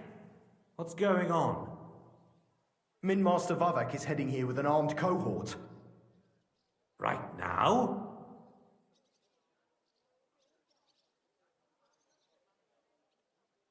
Well, I've got nothing to do with that. I didn't betray you. I hope not. You'll soon have a chance to prove it. Let Vavar come. Shimek, place a gunner on the upper floor. and a crossbowman on the stairs. Then gather whoever you can find and join us in the yard. Certainly, right away, sir. Henry, we're counting mainly on you. I hope your findings are worth 12 armed men. 100 at least, sir. You'll see. I'll help you into your armor, Papa. But quickly, and then go to your chambers and lock yourself in. What? I'm going with you. No.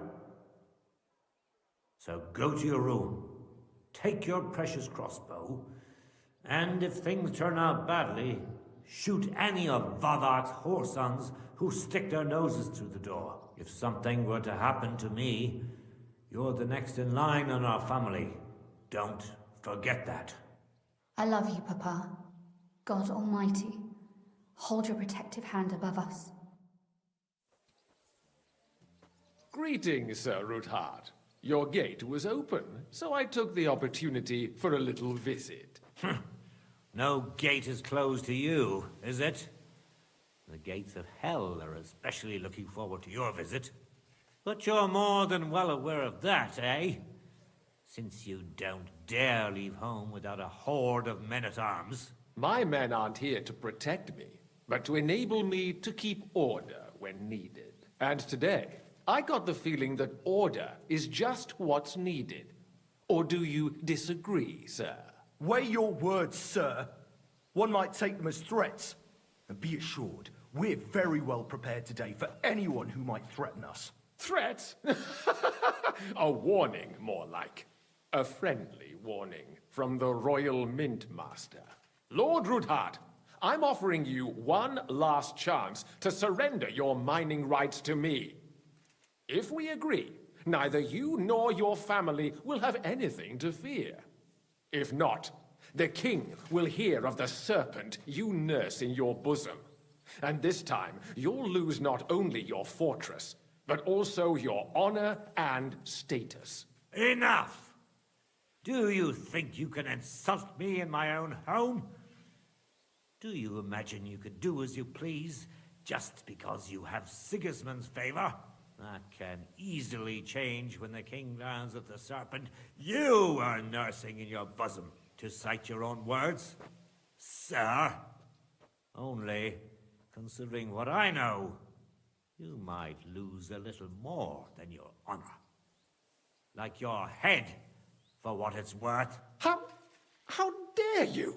Henry, kindly inform the Royal Mintmaster what is being said about him. The word is you're conspiring with Buresh of Krakowitz and Foreman Fett, sir, to falsify the mining records together. In other words, you're stealing the royal silver. And what's more, taking it to a secret mint where you forge your own coin with the royal stamp. And that's a capital crime. What do you suppose Sigismund might do when he finds out his own mint master is robbing him? Especially when he's desperate for every last groschen. I'd say this somewhat alters the perspective, sir. So from now on, you will leave me and my family be. Or your king will hear of your shenanigans. Exactly. We'll see to that. Mark my words. Are you trying to threaten the Royal Mint Master again? And with nothing but common slander? You haven't learned much since the last time. Well, we've not had much time for that. We've been fully occupied with collecting evidence. Isn't that so, Henry?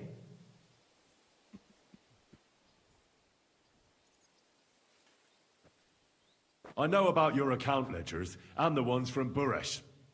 The real ones, that prove how you carried out this fraud. You've made up those books. Or do you actually have them on you? Of course not! Do you think we're completely stupid? We've got copies here. The original books are safely stashed away out of your reach. Exactly. And if anything happens to us, they'll see to it that King Sigismund and the town council will hear all about Hermes Trismegistos silver skimming business. So, do you want to chance your luck? or come to an agreement? Captain! Sir! This matter is an internal affair of the Crown and my office. I'll resolve it here with these gentlemen in private. Are you sure, sir? Yes, damn it! Do what I say! Wait for me by the gate. Let us step inside. Let's give the Mint Master the privacy he requests. Gentlemen, I expect you'll keep this entire matter to yourselves. And I expect you'll be wanting something in return? The executioner is far from here, so I'll be standing in for him today. God knows what kind of man you are. May God have mercy on my soul. What? You can't just cut down the Royal Mint Master. Wait! We got off on the wrong foot. I'll give you the wrong foot. Right up your arse. You're right. I underestimated you. I made a mistake. You certainly did, sir. A big mistake. The only question is, how much your mistake is going to cost you. Don't do anything rash, Kunslin. I understand you're angry, but he could come in useful. That's true. Intelligent people can always reach an agreement that benefits everyone, and... You're right. I'm more than angry. Swear you leave me and my family in peace, and our mining rights will remain untouched. You have my word. I swear it. Good. You know what awaits you otherwise. If Martin believes you can be of use to us, I'll leave it to him. I'm not in the mood for this. Right. You said intelligent people can come to an agreement. So let's see. We need to know what Sigismund's planning. Spy on the king? You can't ask that of me. It doesn't sound like you want to come to an agreement. You can't. We can, and we will. This is nothing compared to the punishment you're facing for what you've done. Either you agree to this, or Sigismund learns all about it. Then you'd have to run damn far to avoid the chopping block. Henry's right, so don't even think about double-crossing us. You've a lot more to lose than we do. And don't forget about your oath either. I understand. All right, I'll do as you ask. Excellent. And now get out of my house. Of course. I'll take my leave too, Kunslin. I've still got some affairs to deal with today. At least I can see our Mint Master out. I'm sure he'll be delighted to tell me many interesting things. God go with you, Martin. I hope we'll soon meet again in more pleasant circumstances. Ha ha! Now that was a good one. The mighty Mint Master strode in like a lion, and then crawled out like a whipped dog. Oh, I can breathe a lot easier now we've got rid of that bastard. At any rate, Henry, I'll take those incriminating books. I'll hide them in a safe place, just in case he gets any ideas. Good idea, sir. Here they are. Thanks, Henry. You did a fine job, and I'll never forget your help. Well, you can return the favor right away, sir. You promised to help me get into Malashov. I did, and I'll keep that promise. There's a secret passage leading out of Malashov, and you could avail of it in the opposite direction. A secret passage? That's a godsend. Von Burgov won't have an inkling. He won't. It's well hidden. We didn't even know about it ourselves for a long time. Until Rosa discovered it in the fortress one day. She can best explain to you how to find it. She should be in a room. It's up the stairs. You'll see the door on your left. All right, I'll ask her. Thank you very much, Sir Kunzling. Don't thank me yet. The worst of it is still ahead of you.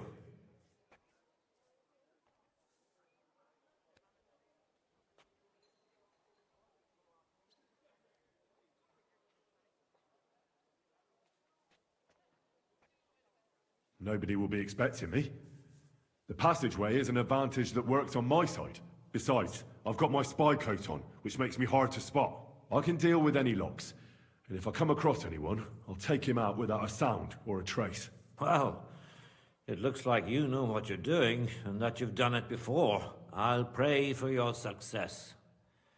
It would help us in more ways than you probably realize. What do you mean, in more ways? Isn't it obvious? We've been sitting with our arms folded until now. And where has it got us? We look helpless, and it's difficult to find allies. But if you liberate Lord Capon, right from under von Burgov's nose, the word will spread like wildfire throughout the land, and von Burgov will look like a fool, and he'll lose a strong advantage in parleying. That would help convince some of those who are hesitant about joining us in the fight against Sigismund and the Praguers. You're right. I hadn't thought of the other consequences. And I reckon even Jobst hasn't realised. Thanks again. As soon as I speak to Rosa, I'll head out right away. I'll get Lord Capon out of Malashov if it's the last thing I do. You've no lack of courage, son. But you shouldn't count on that alone. I'll at least look at the books you brought. I'm very curious about what there is on Vava. I wish you a pleasant read.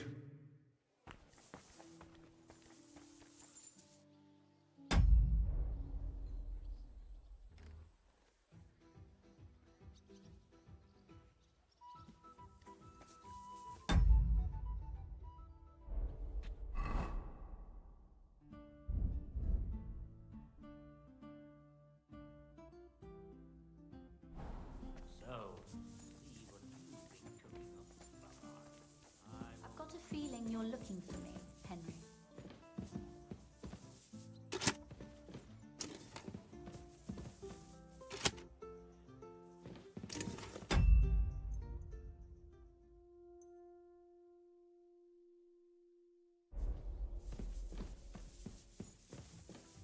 Your father sent me. So I can tell you how to get to our fortress. A task for the lowest lackey, wouldn't you say? Well, you don't need to answer that. Right, yeah. That's exactly why he sent me. But how... What are you staring at? Do you think I was born yesterday? I was listening to you from the top of the stairs. So, this passage, it leads to the cellars, but the outside entrance is hidden underground in a forest, not far from the castle. You can find the exact place if you know where and how to look. Is it in a cave hidden behind a waterfall? Well, no. But it would be nice. Listen, nearby Malashov is Stud Farm, managed by Hashtal, an old friend of Papa's. We had a wayside shrine set up at the crossroads before the Stud Farm. A wayside shrine? How do you mean? Are you a Christian at all? Never mind. It's a big white column. You can't miss it. From the shrine, you should be able to see a group of boulders. Beyond them are the remains of an old chapel. You have to find it, and then there's a kind of... how can I describe it? A window. A gap you can look through. If it's still standing. I hope so too. Anyway, it should direct you towards some ruins. Go there. And now pay attention. Somewhere in those ruins is a stone cross. You have to find it and look where its top points to. If you go the way the cross is pointing, you'll find another one, and again follow the direction it's pointing in. That should lead you to a small clearing, marked by a cross in the rocks. You dig there, and you should get to the passageway. That's a really cunning solution. No random fool would ever find it. That was exactly my intention when I thought it up. Thanks, Henry. I think you're no fool, so you shouldn't have any trouble. And that's not all. Getting into the castle is the easy part. Don't forget, you have to get out too. You're right. Horses will be needed. For me and for Capon. That's exactly what I was thinking. Fortunately, I know how to arrange that.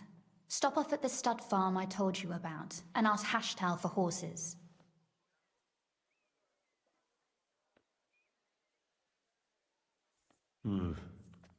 Where's the cash? No catch. On the contrary, please tell Hashtal that Papa is still paying for masses for his dead father, as agreed years ago. And even if he's not too keen, tell him we'll pay him for the horses. You got it well figured out. Thanks.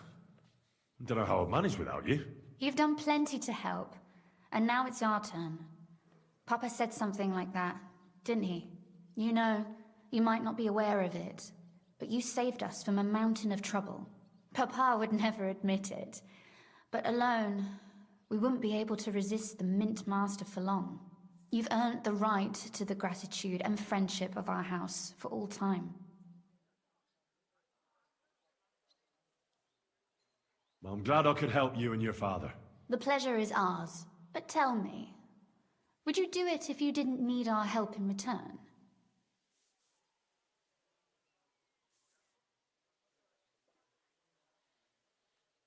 My lady, I'd help you any time. Truly?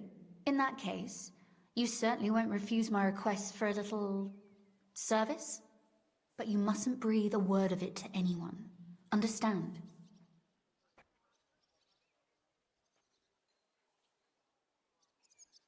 I'm listening.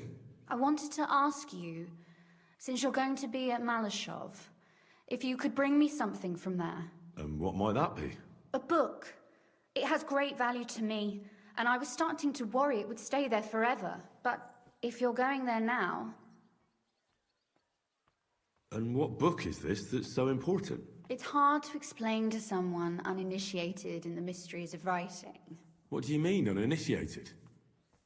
I happen to know how to read. Really? Mea culpa. You are full of surprises, so if you do find the book, you'll be able to read it. Well, yeah. That's the way it goes with books. In that case, I'm not going to make it easy for you. If you'd like to know why it's so important to me, you'll have to find it first. Fear not, my lady. I'll gladly tear the entire fortress apart to find that book for you. Restraint, valiant knight. I value your determination, but this way would give yourself away immediately, and I'd remain without my book. Find it nice and quietly, then come back. Your wish is my command. It shouldn't be hard. The book is bound in scarlet leather and inlaid with gold. You won't find many like such there. And take this, so you don't get lost in the fortress. Thank you. It is quite possible you won't get back to Malashov again. So don't forget about me. And Henry, be careful.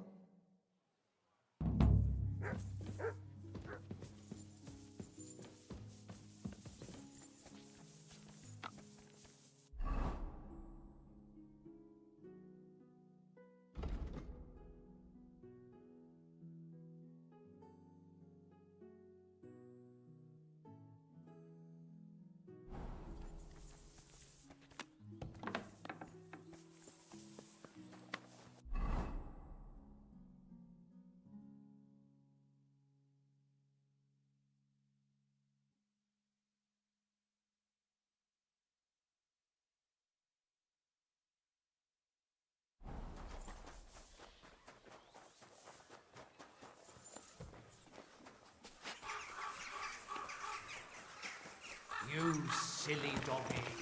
Please.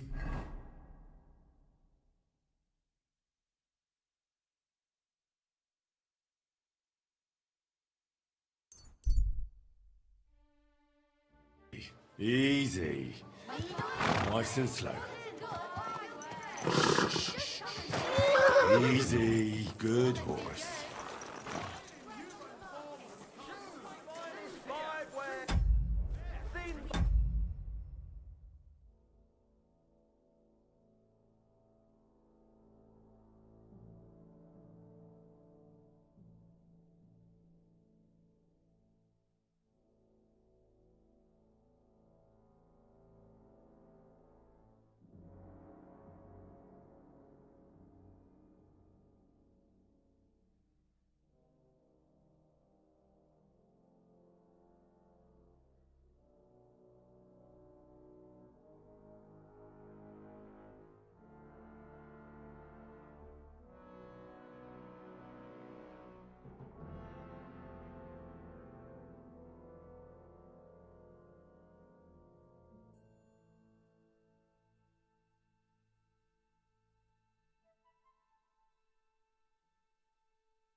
They should have said straight for the hangman.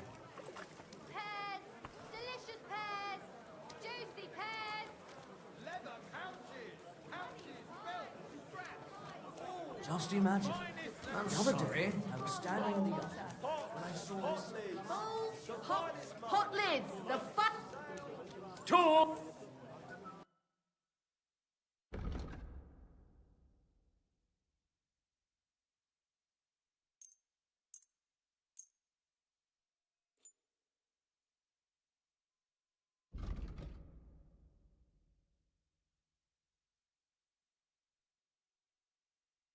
I'd like to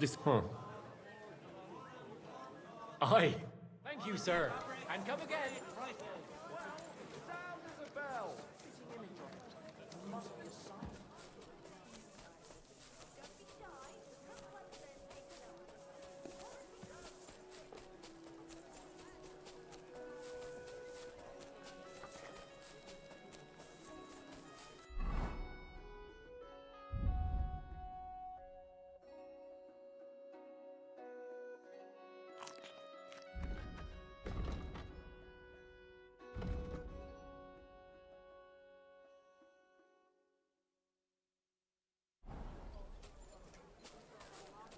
Here you go. Take it.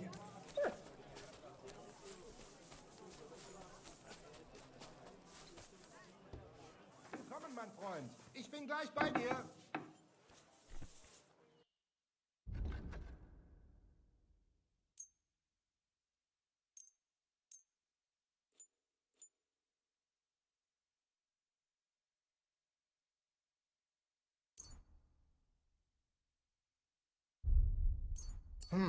Wie schade, mein Herr.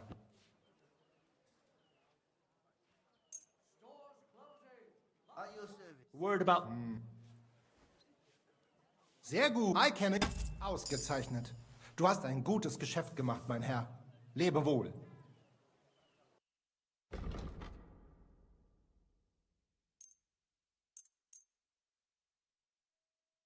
Danke und viel Glück für die Zukunft, mein Herr.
I'm glad you found what you were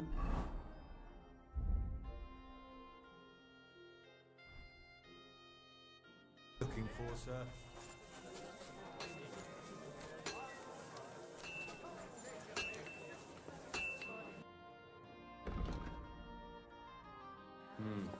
Nothing to your liking, sir. You have a kind master. Come and take a gander. We've got more.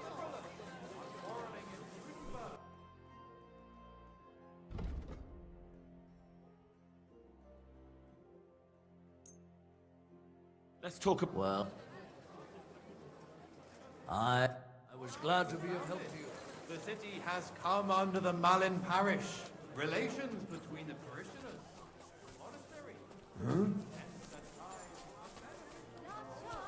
I heard something. Can I help you?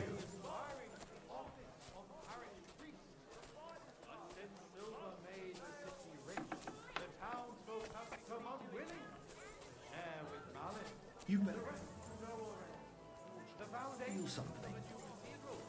That's it. Go now. High quality. Pots for sale. Strong, well-made pots.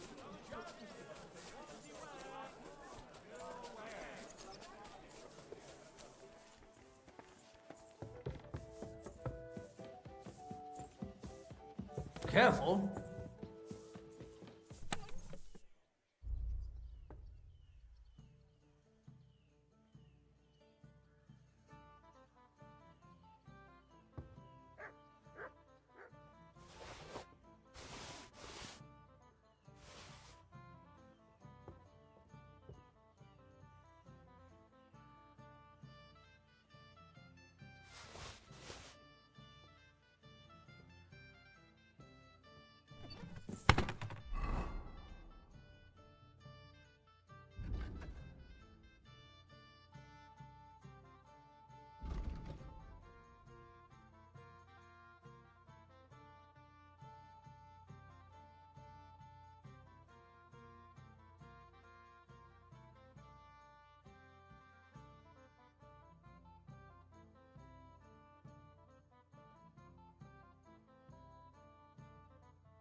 Great.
Greetings to you. You have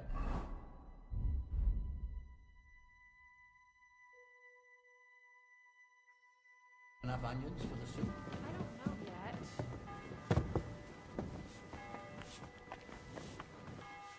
Christ!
God be with you. Keep the peace.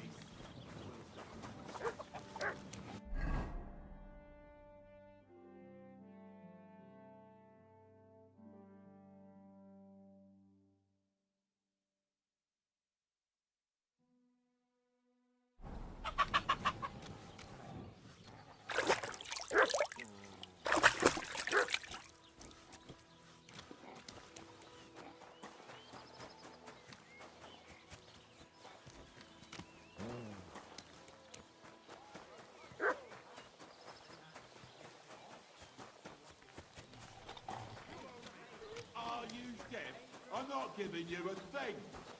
Look, man, for the last time.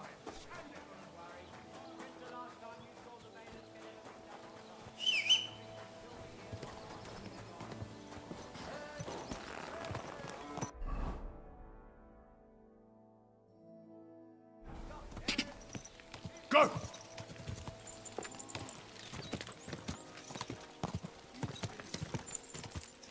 Cha!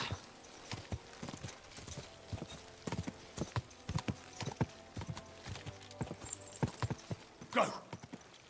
Cha! Quick!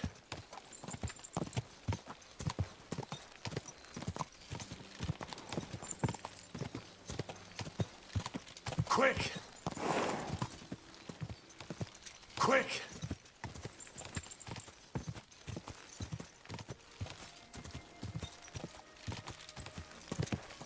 Whoa, whoa. Hail.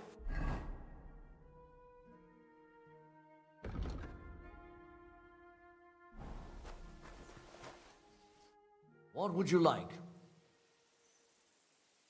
The Ruthard sent me. What's that to do with me? Those days when Ruthard was the Lord of Malashov are over. I don't want to have anything more to do with him, so you can be on your way. He sends you his regards. And he asked me to remind you that he's still paying for masses for your family, as the two of you agreed. Sakura. Nobody knows about that but him. That's why he told me. So you'd be sure I really did come from them, and this isn't a trick. Well, that changes things. Sorry for being a bit hostile-like, but times are tough. A man can't be sure of anything. Good to hear that Sir Quinlan still has a few friends left. Give him my greetings, and thank him for still honoring our agreement. Sure. I'll pass that on to him. So, tell me, what did the Ruthard send you for? I've got to get into Malashov to free a friend who's held captive there. What, all alone? Maybe I should send for a priest for you, eh? Don't worry. I'll figure it out. Lord Ruthard told me about a secret passage that will take me there. What I need from you is to get a fresh horse ready for my friend. A fast one, for when we get back. Well, you sure ain't lacking in courage. But you're really asking me for a lot. A fresh, fast horse don't come cheap. But fine, since you're from Sir Quinlan, I'll have it ready for you. Somewhere a bit further from here so I don't get in the shit if things go sideways. Of course. The last thing I want is to endanger you unnecessarily. And the Ruthards promised to pay for the horse if it comes to any harm. All right. So look, here next to the stud farm, there's a kind of band of rocks below the forest. When you go alongside the rocks to the end, you'll find a wooded copse not far from the castle. There's a well-trodden patch of ground there, so that's where I'll have that horse ready for you. Hopefully, nothing will happen to him if I just leave him there. Recently, there's been wolves and wild dogs sniffing around here, so we have to watch out for the animals. Thanks. I'm obliged to you. Tell me more about this secret passage. They say there's one here somewhere, but no one knows much about it. Well, I don't know exactly where it is yet. Rosa told me that I should look for the entrance somewhere in the woods here, around the fortress. It's supposed to be bloody well hidden, so I'll have to dig my way through to it. That sounds clever and complicated. Just like the Ruthards. Sir Quinlan banned cutting down trees some time ago in the forest alongside the path next to the stream. Maybe that had something to do with it. If you need any equipment, you can take what you want from the barn here. And I'm sure you'll also need some torches in there. You'll find them in the barn too. Don't worry. I'm well equipped. Hey, now that I think about it, I don't know what you'll find there or how prepared you are for it. But you shared a secret with me, so I can tell you a few tricks on how to hide at the castle. I know it well, and I've done more things than you might expect in the past. Thanks, Hashtal. I'll consider it. Is there anything else you can think of that could help me? Well, apart from praying, I reckon I've already exhausted all the ways I can help you. I wish you the best of luck. I reckon you'll need it. I'd like to learn something. What are you interested in? I need some tips on how to stay... Thanks. I'll teach you one...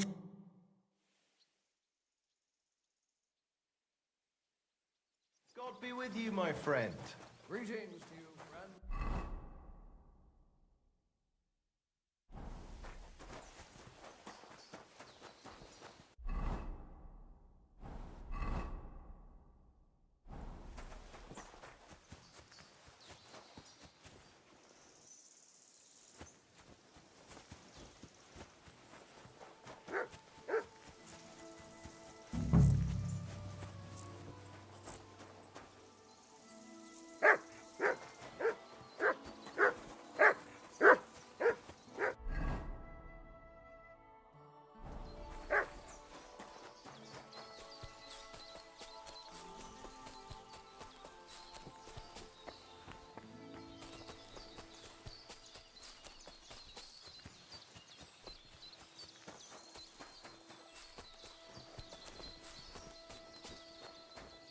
This must be the chapel Rosa was talking about.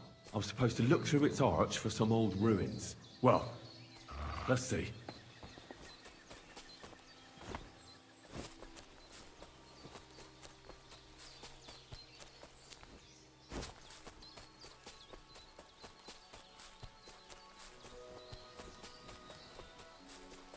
The chapel directed me here. There's no doubt about that. So somewhere around here, I have to find a stone cross, and then go in the direction the top is pointing.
Free!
A cross in stone. This could be the place Rosa mentioned. I'll grab the spade and see if I'm in the right place.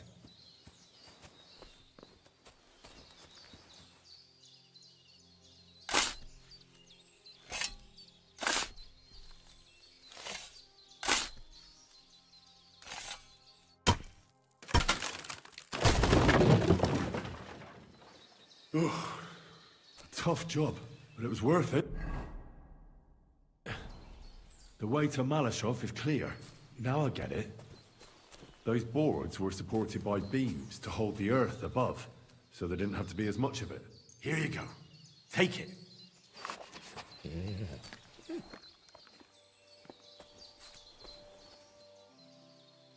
Sit. Stay.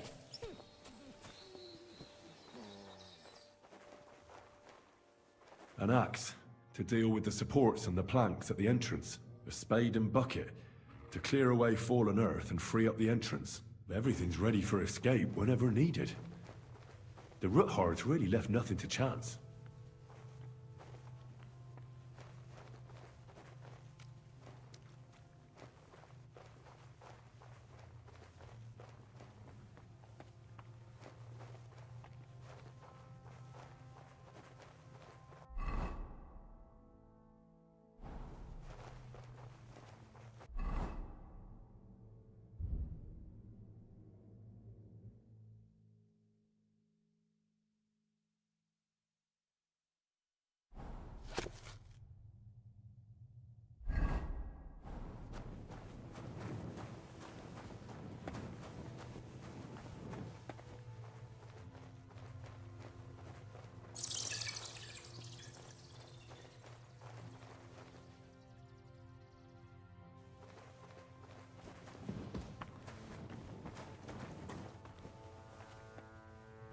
What do we have here? A ladder?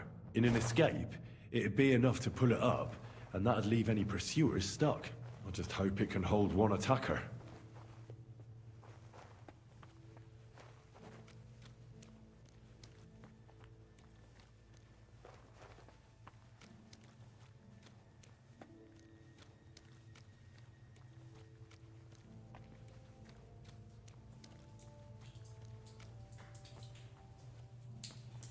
Damn it, that's cold.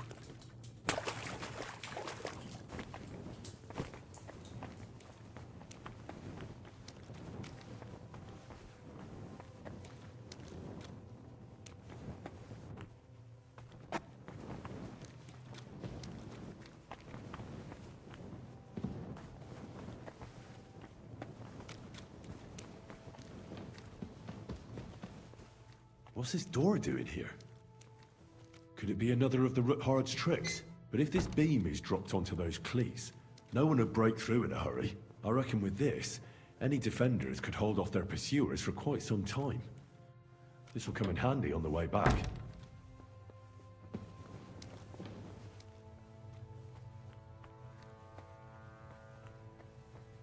This looks like it could be the wall of the Malashov cellars. There's no going back. This is it. All right then. Courage, Henry. Courage. You can do this.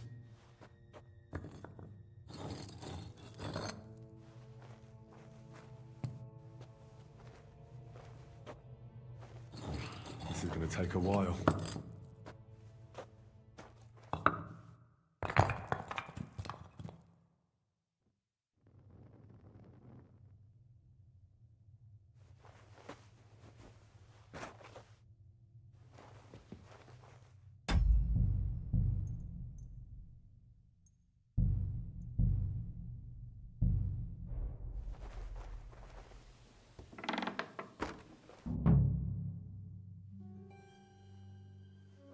Ruthard and Liechtenstein are turning the Kuttenberg houses against us.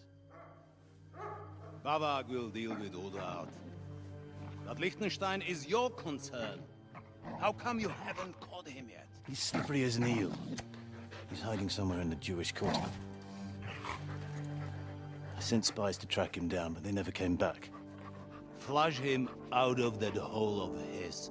For fuck's sake! Why such concern, Otto? Kuttenberg is ours. Sigismund has the reins firmly in his hands.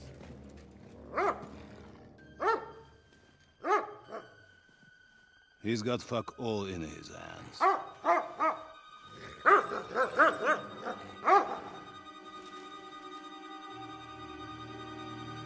Sigismund thought at first he'd come to terms with his brother Wenceslas, clear the way for him to the imperial throne, and take the Bohemian throne for himself. But Wenceslas couldn't even get off his drunken ass and go to Rome for the coronation.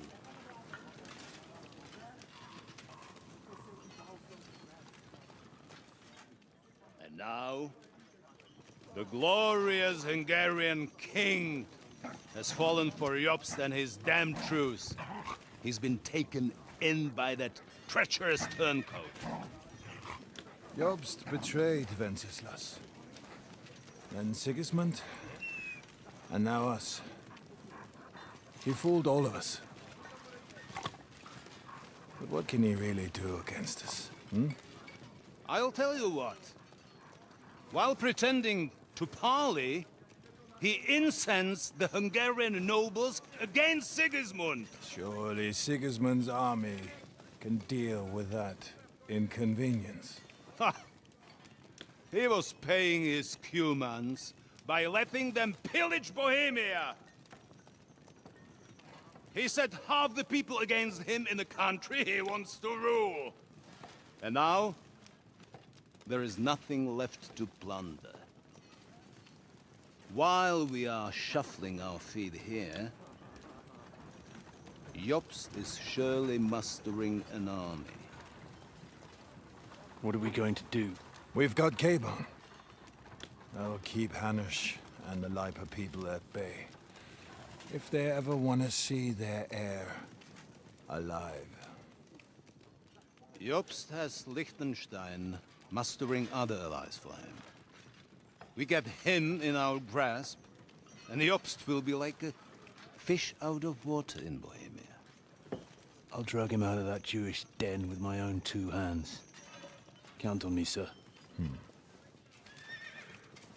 The betrayers of Christ, hiding a betrayer. They are rich. All that's needed is a good pretext. The Kuttenbergers will be quite happy if their debts to those usurers happen to go up in smoke. Yeah. You're learning fast, young man. Keep the gate open. A horseman, sir! Hanush is out of the game. The Kuttenbergers are taken care of, and we'll catch Liechtenstein. You'll see, my friend. Good times are coming. Your Graces, King Sigismund is convening the town council, but first he requests your presence at the Sedlitz monastery, without delay. What's all the urgency about? Surely you must know that yourself, sir. The captives fled Trotsky Castle and killed Istvan Toth while escaping. What?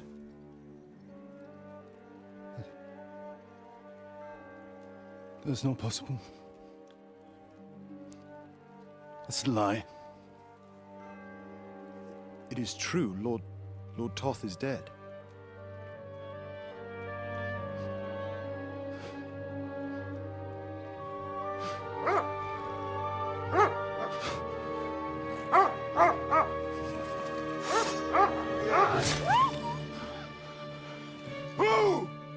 Who? Speak! The messenger said something about Cobbler's bastard and some outlaws. I swear, by everything that is holy, I will find that whoreson, and I will rip out his heart!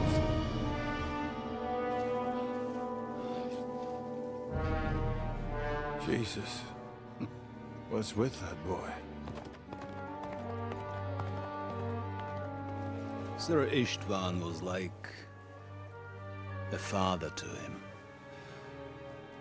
You better go. Bring the horses! Shame about that dog.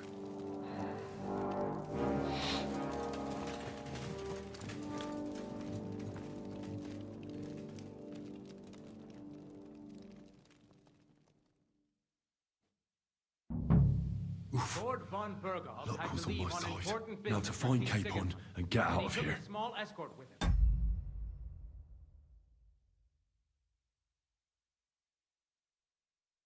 So the garrison is slightly weakened now. So, be extra alert on your watch.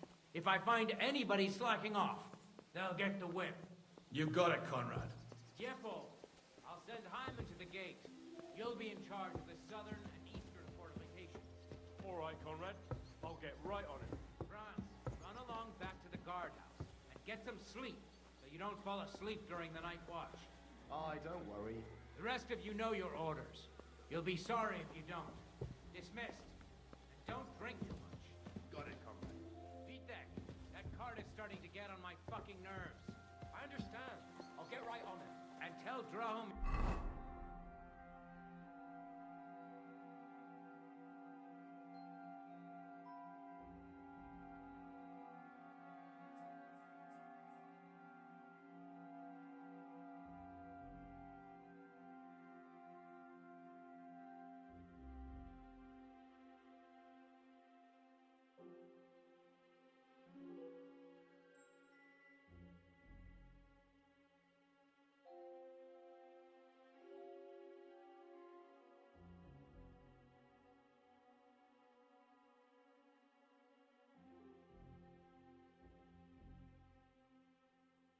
It's getting late, so she won't forget to take some food to our honored guests. I gave her the keys so I wouldn't have to fuck around with it So, myself. who's going to take watch? Well, how about splitting it? That might work. But I'd rather That's talk great. about it over a pint of That ale. woman must be Good the idea. only one I can Let's rely on.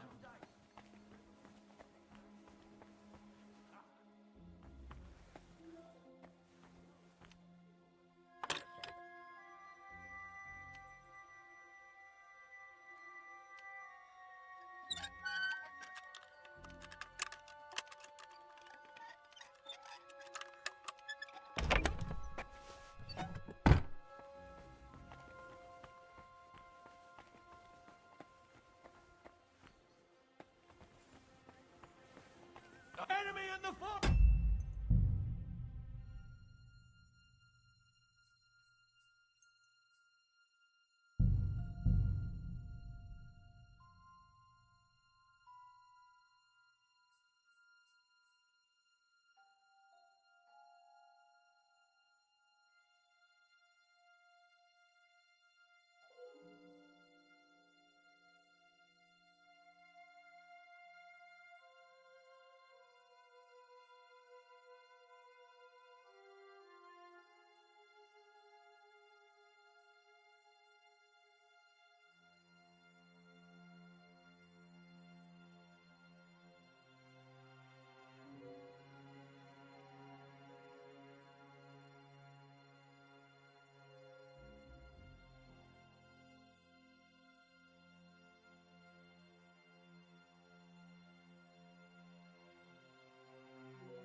Lord von Burgall Luck had was to on my leave on side. important Now to business find for King Capon Sigismund, and get out he of here. took a small escort with him, so the garrison is slightly weakened now. So, be extra alert on your watch. If I find anybody slacking off, they'll get the whip. You got it, Conrad. Jeppold, I'll send Hyman to the gate. You'll be in charge of the southern and eastern fortification. All right, Conrad. I'll get right on it. Franz, run along back to the guardhouse and get some sleep so you don't fall asleep during the night watch. The rest of you know your orders. You'll be sorry if you don't. Dismissed. And don't drink too much. Got it, Conrad. Beat that. That cart is starting to get on my fucking nerves. I understand. I'll get right on it. And tell Drahomira it's getting late, so she won't forget to take some food to our honored guests. I gave her the keys so I wouldn't have to fuck around with it myself. Don't worry, it's already taken care Who's of. going to take what? I saw her take Well, it. how about splitting it? That's might great. work. That But I'd woman rather must be talk the about it only over one a I pint can of rely ale. on. Good idea. And let's bring some dice. Whoever loses will take... The night shift with Lipo. You'd better get some rest then, because I'll whack the table with you. No, we'll see about that.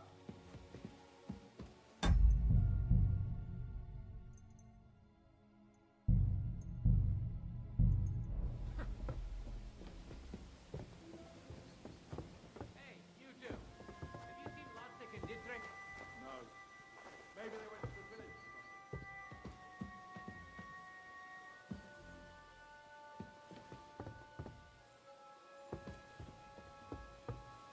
Well, I'll get my hands on them soon.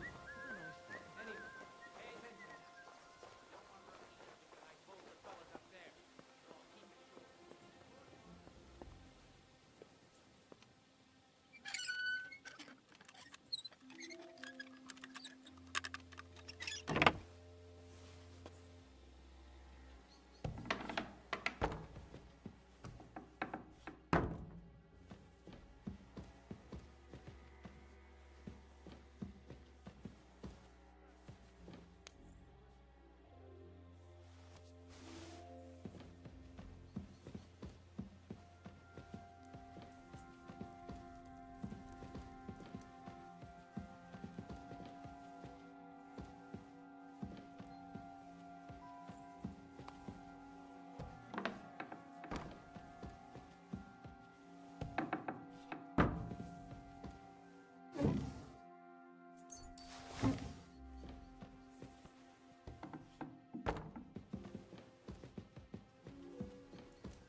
We're on Conrad's blacklist, and ever since he yelled at you last time, I reckon you are too.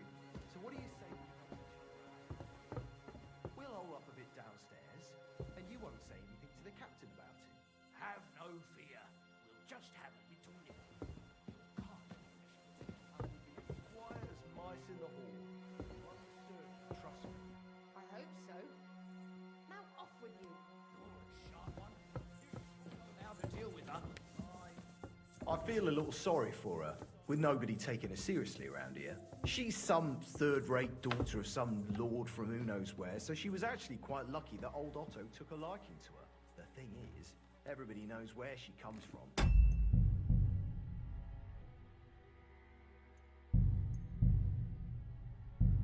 Treats her accordingly. Bloody hell. Old Otto? He'd have you whipped for that. You're right. I better keep on.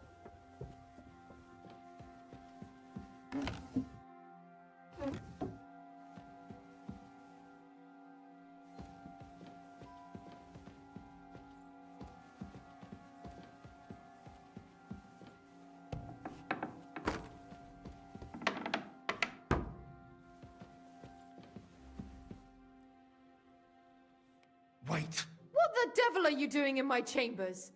And at this hour? Guards!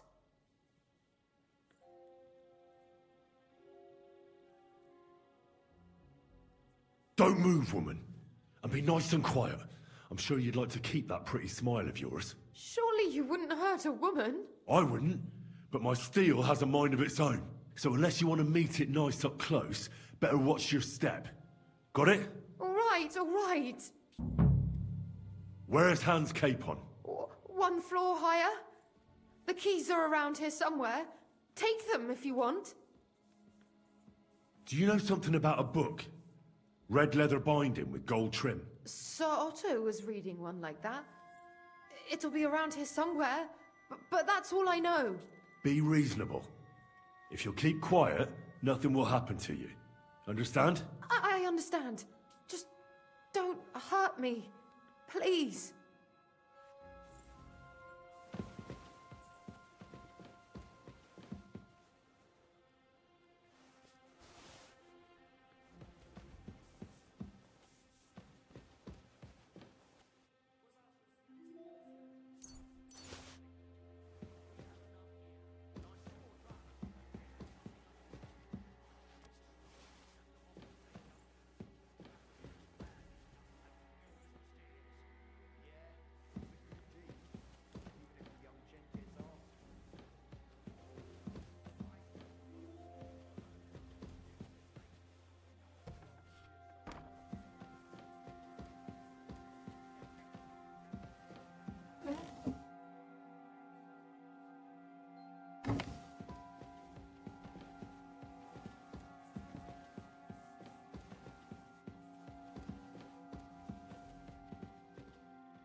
What is happening? Who are you? Quiet. If you make a peep, we're done for. Henry?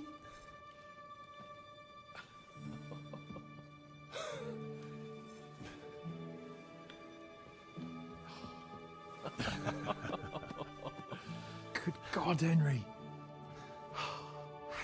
What are you doing here? What do you think I'm doing? Hunting boar? Came to save your noble arse. My noble arse thanks you. Oh, how did you get here? I'll tell you later. Who's this? Vauquelin Brabant, Chevalier d'Aretzo. At your service.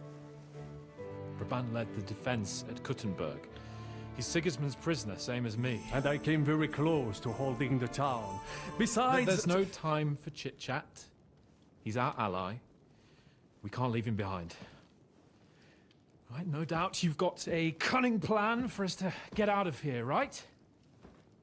Well, let's hear it.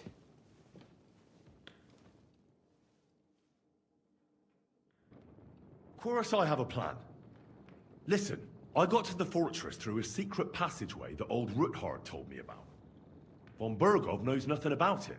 C'est magnifique! Very cunning. And So far, the garrison has no idea I'm here. We're lucky von Burgov left the fortress along with von Aulitz and some of the garrison. So I'll take you to that passageway, and we'll get out of here. We'll get to the forest not far from here. I have some horses ready there. We'll be gone before you can say the Lord's Prayer. Formidable! I call that an elegant plan. I myself had to sneak like that once during the siege of Arezzo. So, what are we waiting for? On y va! Wait. A passageway, you say?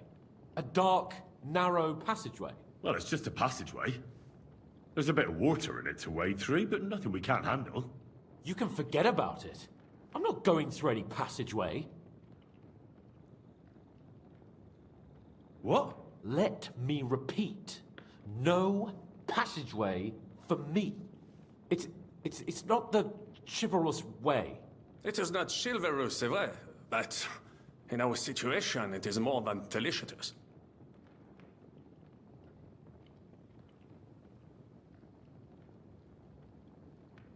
Fuck chivalry now.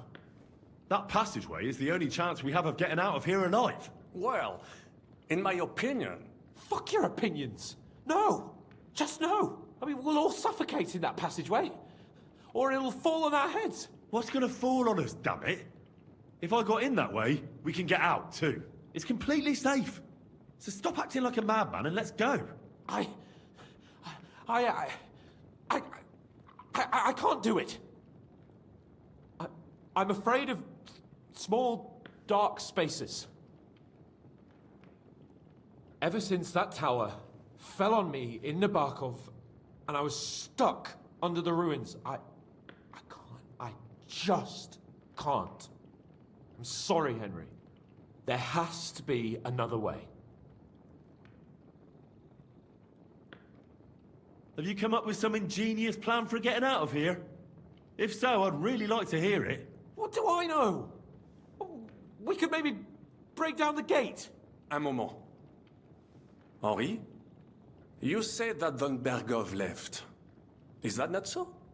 Yes. And what about horses? Are there any horses left here? I think there's a couple, yeah. In the lower courtyard. Très bien. That will be enough. We just have to get to them. But I think we could get there stealthily. It is not far from the tower to the stables. Then you simply open the gate, et voila, we are gone. Just like I escaped when surrounded by that English dog John Oakwood. It may not be the best plan. It was not back then either. But we simply had no other choice. Time has passed. The fortress is quiet. I believe that most of the garrison has gone to sleep, which plays in our favor. That's a wonderful plan. No passageways. But we need some weapons. Exactement. To have a proper piece of steel in my hand again. Preferably Milanese, although I would be satisfied with something local.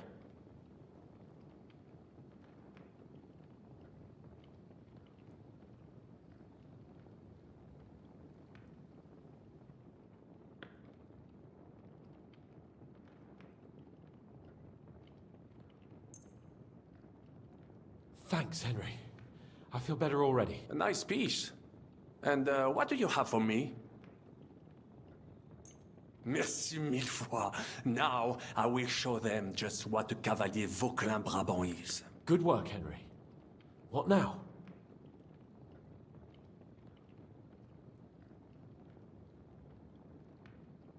I'll go ahead and scout it out.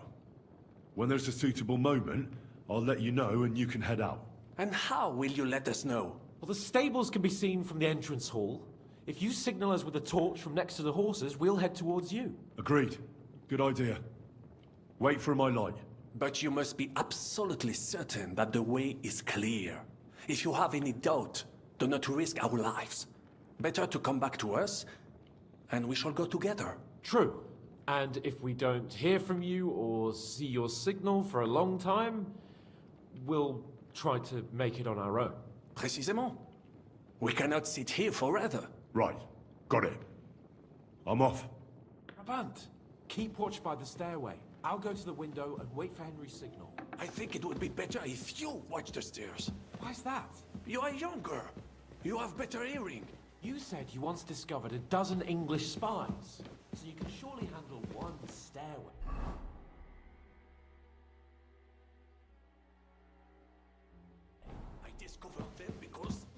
smell them from a distance.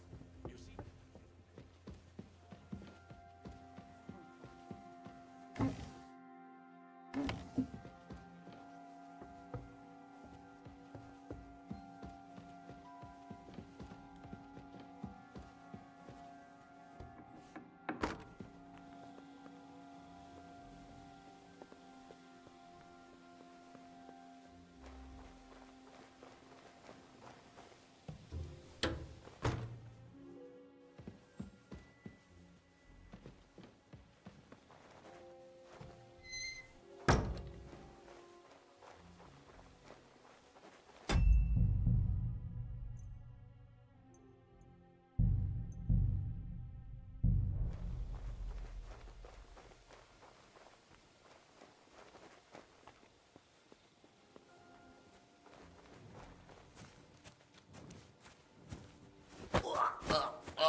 The horses are here.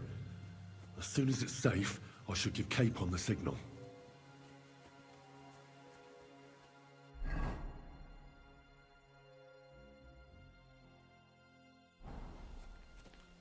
Well, that's that. Now I just need to wait for Capon.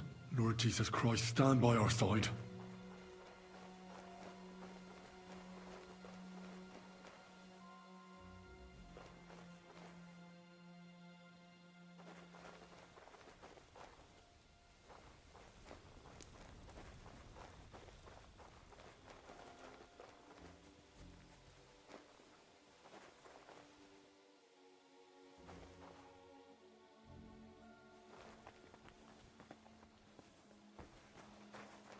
Enemy in the fortress! Sound the alarm!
forces are here.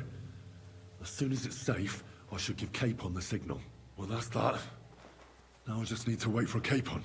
Lord Jesus Christ, stand by our side.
I must admit, mes amis, the last time I have had such a suspense was when I was rescuing the King of France. Oui, monsieur, you're surely brave. And fortune favors le brave. Yeah! Free at last!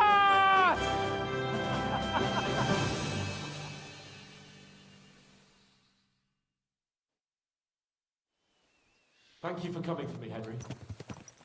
You're a great friend.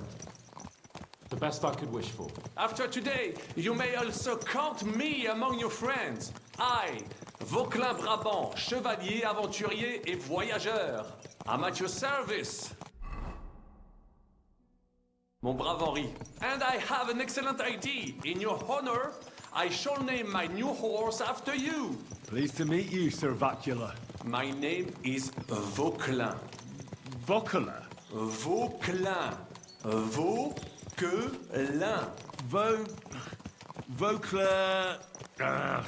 would you mind if I just call you Brabber? Brabant. Brabant? Que peut-on y faire? It will have to do. Do not concern yourself, mon ami. Clearly, you are not talented in the art of conversation. But at least you have courage and other skills. You carried out the entire operation truly brilliantly. I could not have done it much better myself. And look, mon ami, how the fresh air suits Monsieur Chapon. He has finally stopped drawing in self-pity. What self-pity, damn it? I was locked up for days in a tiny stinking room. Ah, come now, mon cher. Luck was simply not on your side for once. That is all. Now we are finally free. The time has come for grand deeds. I did not waste my time in captivity. I fought everything over diligently. Listen. Please, I'd prefer not to. What's your plan, Sir Baron? An heroic deed about which hordes shall one day be composed, similar to my feat in the famous Battle of Arezzo. But what would you do now? What if we were to journey to Vienne? We could assemble a company and liberate Le Roi Wenceslas. That would be excellent. If the king were to return, the nobility would definitely support him. Sigismund would have to withdraw. Précisément! And what is more, our names would be sung throughout the kingdom. Undoubtedly, we would also earn a rich reward too. Then I would invite the best stonemason from France and build Monsieur Chapeau a castle that even Chevalier Hanush would envy. You must be mad. You've been free less than a day, and you're already thinking up ways to get yourself killed. I'd rather endure Hanush's preaching about my incompetence than listen to this chatter. We'll see what happens next. But the first thing that I need is to get good and drunk. We should spur the horses on. God knows, they might be hot on our heels. Yeah!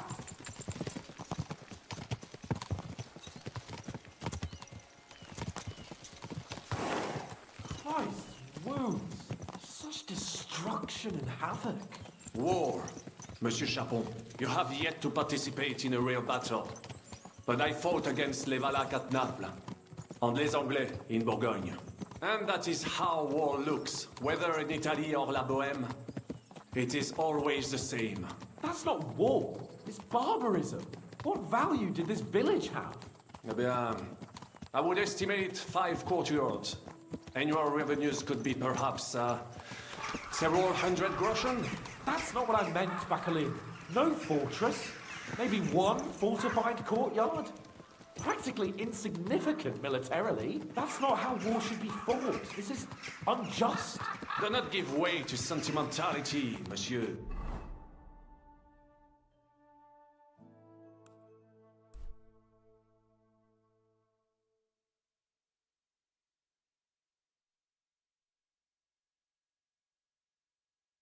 The village could harbor spies and saboteurs or supply the enemy, and destroying enemy assets is an effective tool of war. Wars are not decided only in battles. There are not even many of those.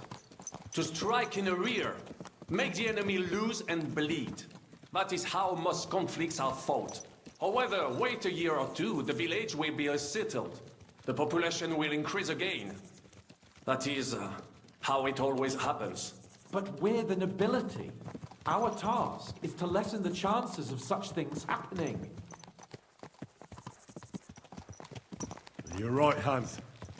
We must find allies and put a stop to it as soon as possible, so we can save as much as we can. Yes, but we failed in Trotsky. And now this is our punishment. I see that short captivity has turned you into a philosopher, Lord Capon. You should apply to the Faculty of Arts before the muse lifts you again. Here!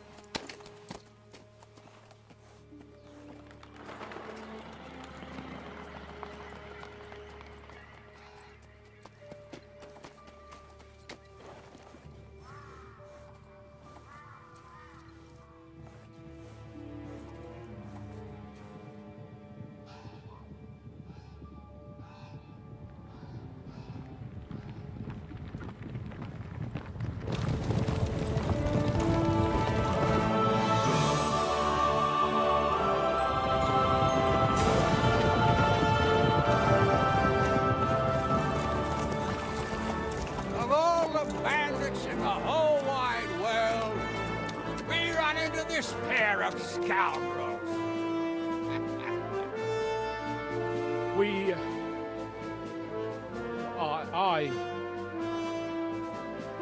I fucked everything up. Oh, get up, lad. Everyone makes mistakes. Only a better man owns up to them. At least we know now what kind of vermin we're dealing with. What brings you here? We just escaped from Malashov, and right now There's no time for haste. One thing at a time, my boy. Word reached Rat-Eye that you pair got yourselves into a nice mess. I'm glad to see you both in one piece. So, let's hear it. What happened? It's best if Henry tells you. I wasn't around for half of it.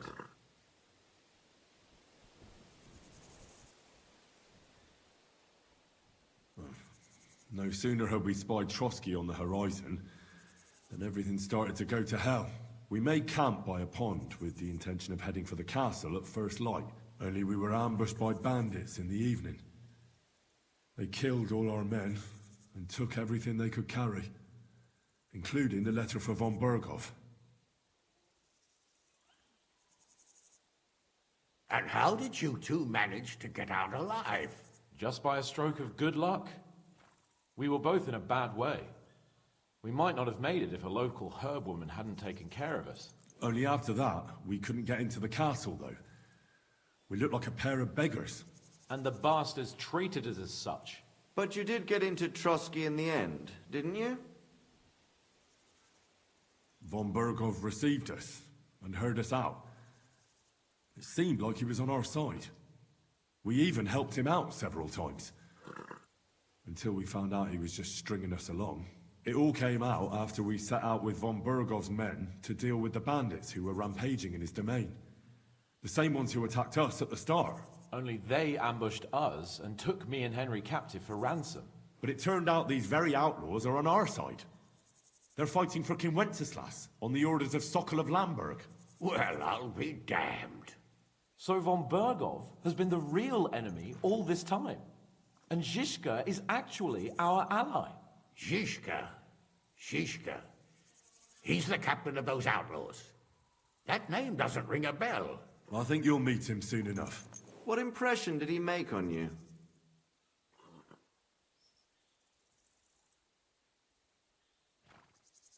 He's some impoverished yeoman. But he's handy in a battle, and he helped us when we needed it. He made quite an impression on me, for one. I'll be happy to see him again. But if only it didn't have to be in Rabosh. Why Rabosh? Of all the places in the world. We're riding to a gathering of King Wenceslas's supporters. If fortune favors us, the future fate of the kingdom will be decided there. If we keep standing around here gabbing about it, it'll be decided without us. Patience, my friend. This pair have just returned from the clutches of the enemy. No doubt they have something to tell us. Like how in the devil did you manage to escape? I was helped by the Ruthard family, the former rulers of Malashov, in exchange for dealing with some trouble they had with Ulrich of Raditz. Ulrich Favak? But he's the mint master. Well, he won't be for long, if it comes to light that he's been putting his sticky fingers on the royal silver. It seems you've been pretty busy. But don't forget to say what you found out from von Burgov in Malashov. Sigismund has convened the city council. Markvart von Aulitz will be there with him, too. The word is, Sigismund is going to make an important announcement there. He picked a nice time for it. But at least he won't be sticking his nose into what's going on around.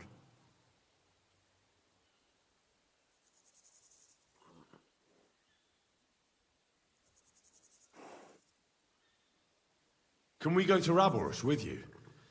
We could certainly use a drink, a bite to eat, and a comfortable bed. I wish I could say yes, son, but the City Council Assembly is a big opportunity. Young Lord Capon will go with us to Raborsh, but you'll have to return to the city right away, and try to worm your way into the town hall. What? How can I get in there? I can't just walk in off the street. You've got the dirt on Vavak, and you don't know how to use it? Just tell him either he gets you into the council chamber, or you get him on the gallows. It's worth a try, right? I hope that assembly really is important. If Sigismund is just going to announce an increase in taxes, there's not much point in my being there. Well, at least you can enjoy watching the long faces of the councillors when they hear it. And don't worry, I'll eat and drink in Raborsh on your behalf. If I come back and find you there under lock and key again, I'll leave you to rot. T'inquiète. I will go as well, and I will not let your friend out of my sight. Hans? Who's this? Vaclin Brabant, Chevalier d'Arezzo, at your service. He was a captive of Lord von Burgov's, like me. He defended Kuddenberg against Sigismund. In that case, he'll be a welcome guest at Raborsh. You don't know what you're promising, Baron. Watching Sir Hans is a job and a half. The main thing is to watch out for yourself, Henry. As soon as you can do so without raising suspicion, come and join us. He'll manage it, but now we really need to hit the road. Safe travel, Henry. Adieu et bonne chance. And to you. Hopefully we'll meet soon.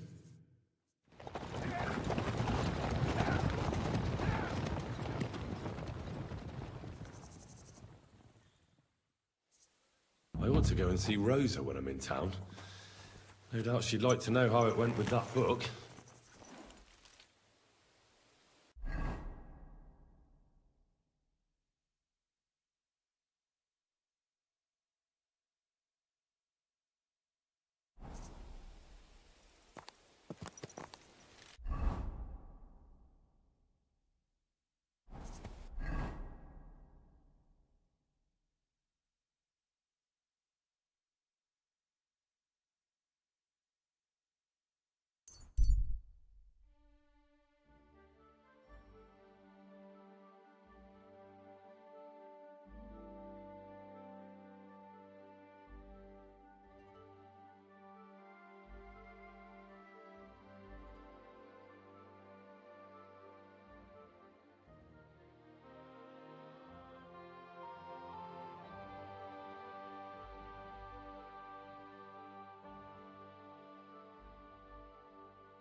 Easy.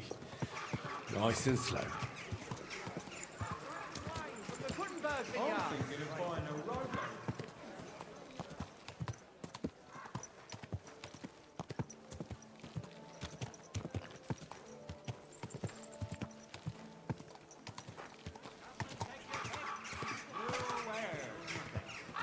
Whoa!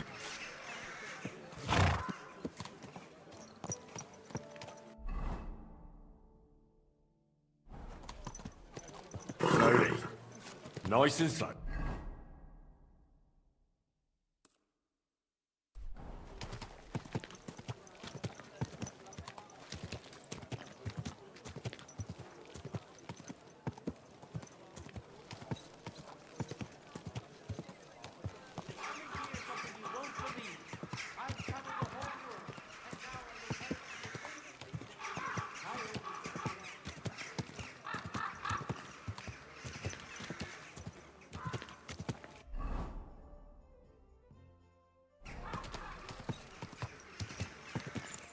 Are you blind? You almost ran into Whoa!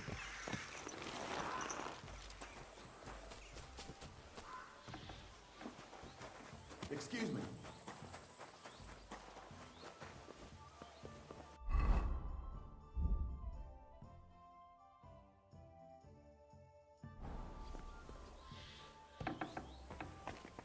Did you hear who died? I thought it was old Bart, but then I heard By the him way, coughing his lungs up. like you were saying about that book, My favourite book. Pray tell, did you find it? as I wandered through the fortress, I stumbled upon von Bergov's chambers, and there it lay. Red leather, gold inlay, just as you said. You really found it? Thank you, thank you, thank you. By the way, did you have any time to leaf through it and see what it's about? Aye. He had his whole life in front of him. And next thing I you know, read a bit of it. he was being buried. What did you think?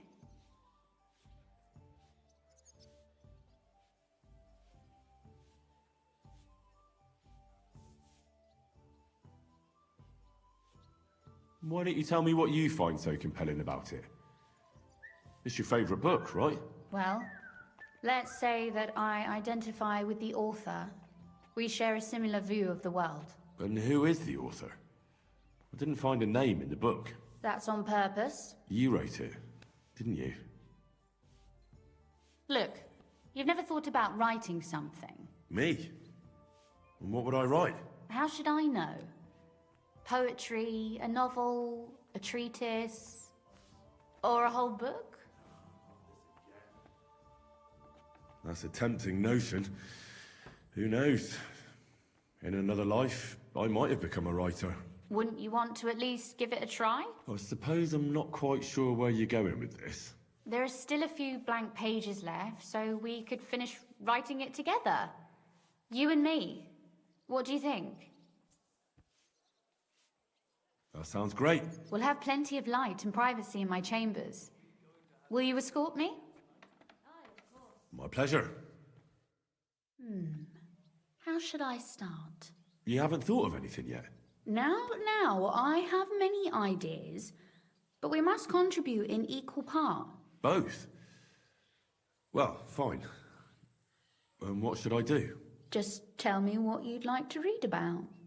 A tale of a man or a woman? I'll take careful notes of everything. Well, being a man myself, a man, I suppose. Why not? And what kind of a man is he? You mean I have to think up a name? You don't need to, but try to describe him so I can better imagine him. With a single word, even. There've already been enough heroes, saints, kings, and martyrs. So an ordinary person. That's 2 words, but I'll forgive you. And do you want it to be an ordinary villain or an ordinary do-gooder?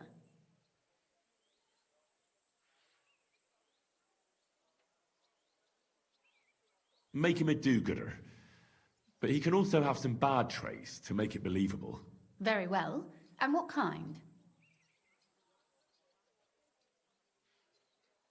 That sounds as if you've already thought of one.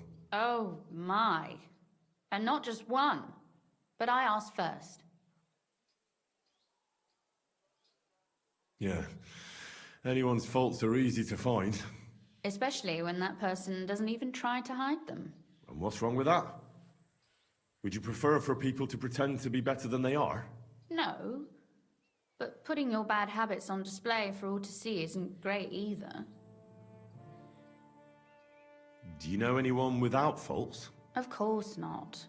Whenever I thought that of someone, I was quickly disabused of my illusions. Who, for example? I don't need to look far. My father, and my brother as well, have taught me much in this vein.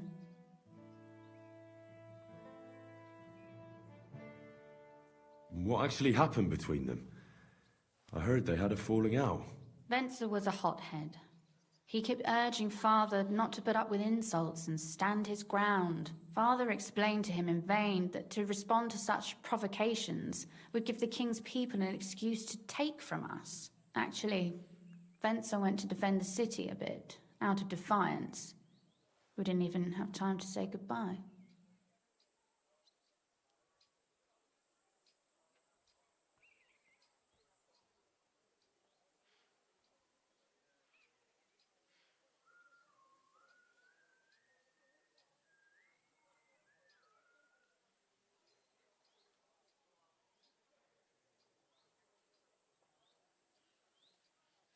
What if he were a bit of a womanizer? But a decent fella otherwise. And that strikes you as an excusable bad trait? I will engage in no such defense.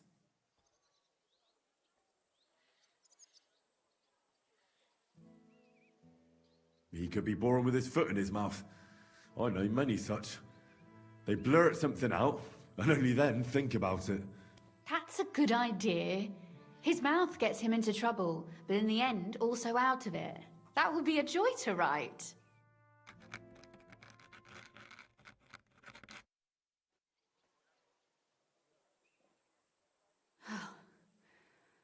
Well, just about finished.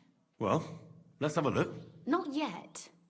Something's missing. What? A picture.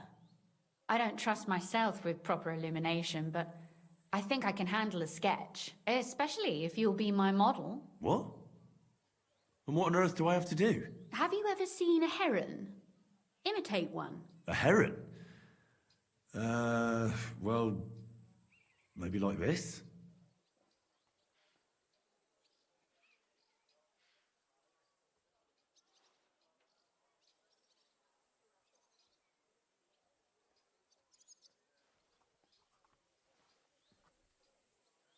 Well, now we're done. Oh, finally. I'm sore all over. Your suffering is over. Come take a look at what we've done. Your reward.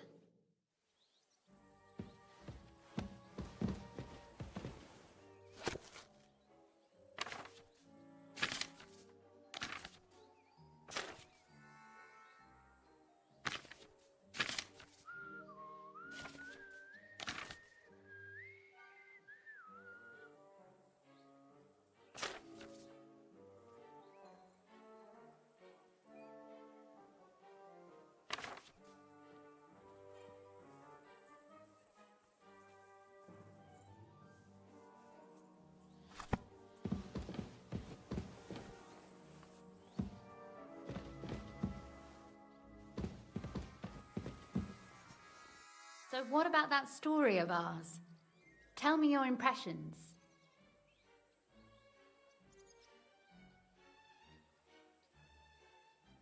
That's nice. A bit didactic, but not to the point of boring moral bludgeoning. And that's the way it should be. Sermons for ordinary people work in a similar way. They entertain and encourage, with a few lessons added in between. You see, when I lead Mass one of these days, I'll certainly think of you. And what about the sketch? For such a slapdash job, it's not bad, right? Oh, it's pretty, really. I don't think I've ever seen anything like that. I know I'm no master illuminator, but otherwise, I think we can be quite satisfied.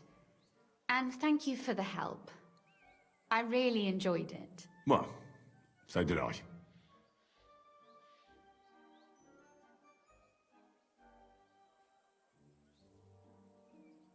And for that matter, you're an interesting girl, and I'd like to get to know you a little better. No beating around the bush. How about that? Please do stop by sometime. I wager it would be enlightening for both of us. Perhaps I can show you my collection of hunting trophies.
You said you could teach me something. If you ask nicely, I'll share some of my hard-earned wit. Very well then, lady. That depends on what you're interested in, or if you prefer. But I warn you in advance that it will. So,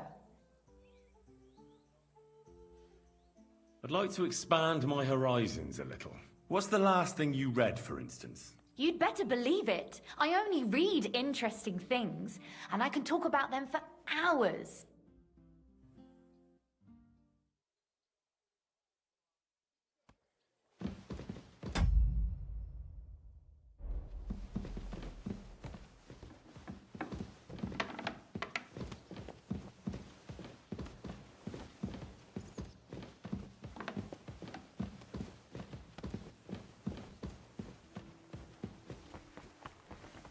Good to see you. I apologize.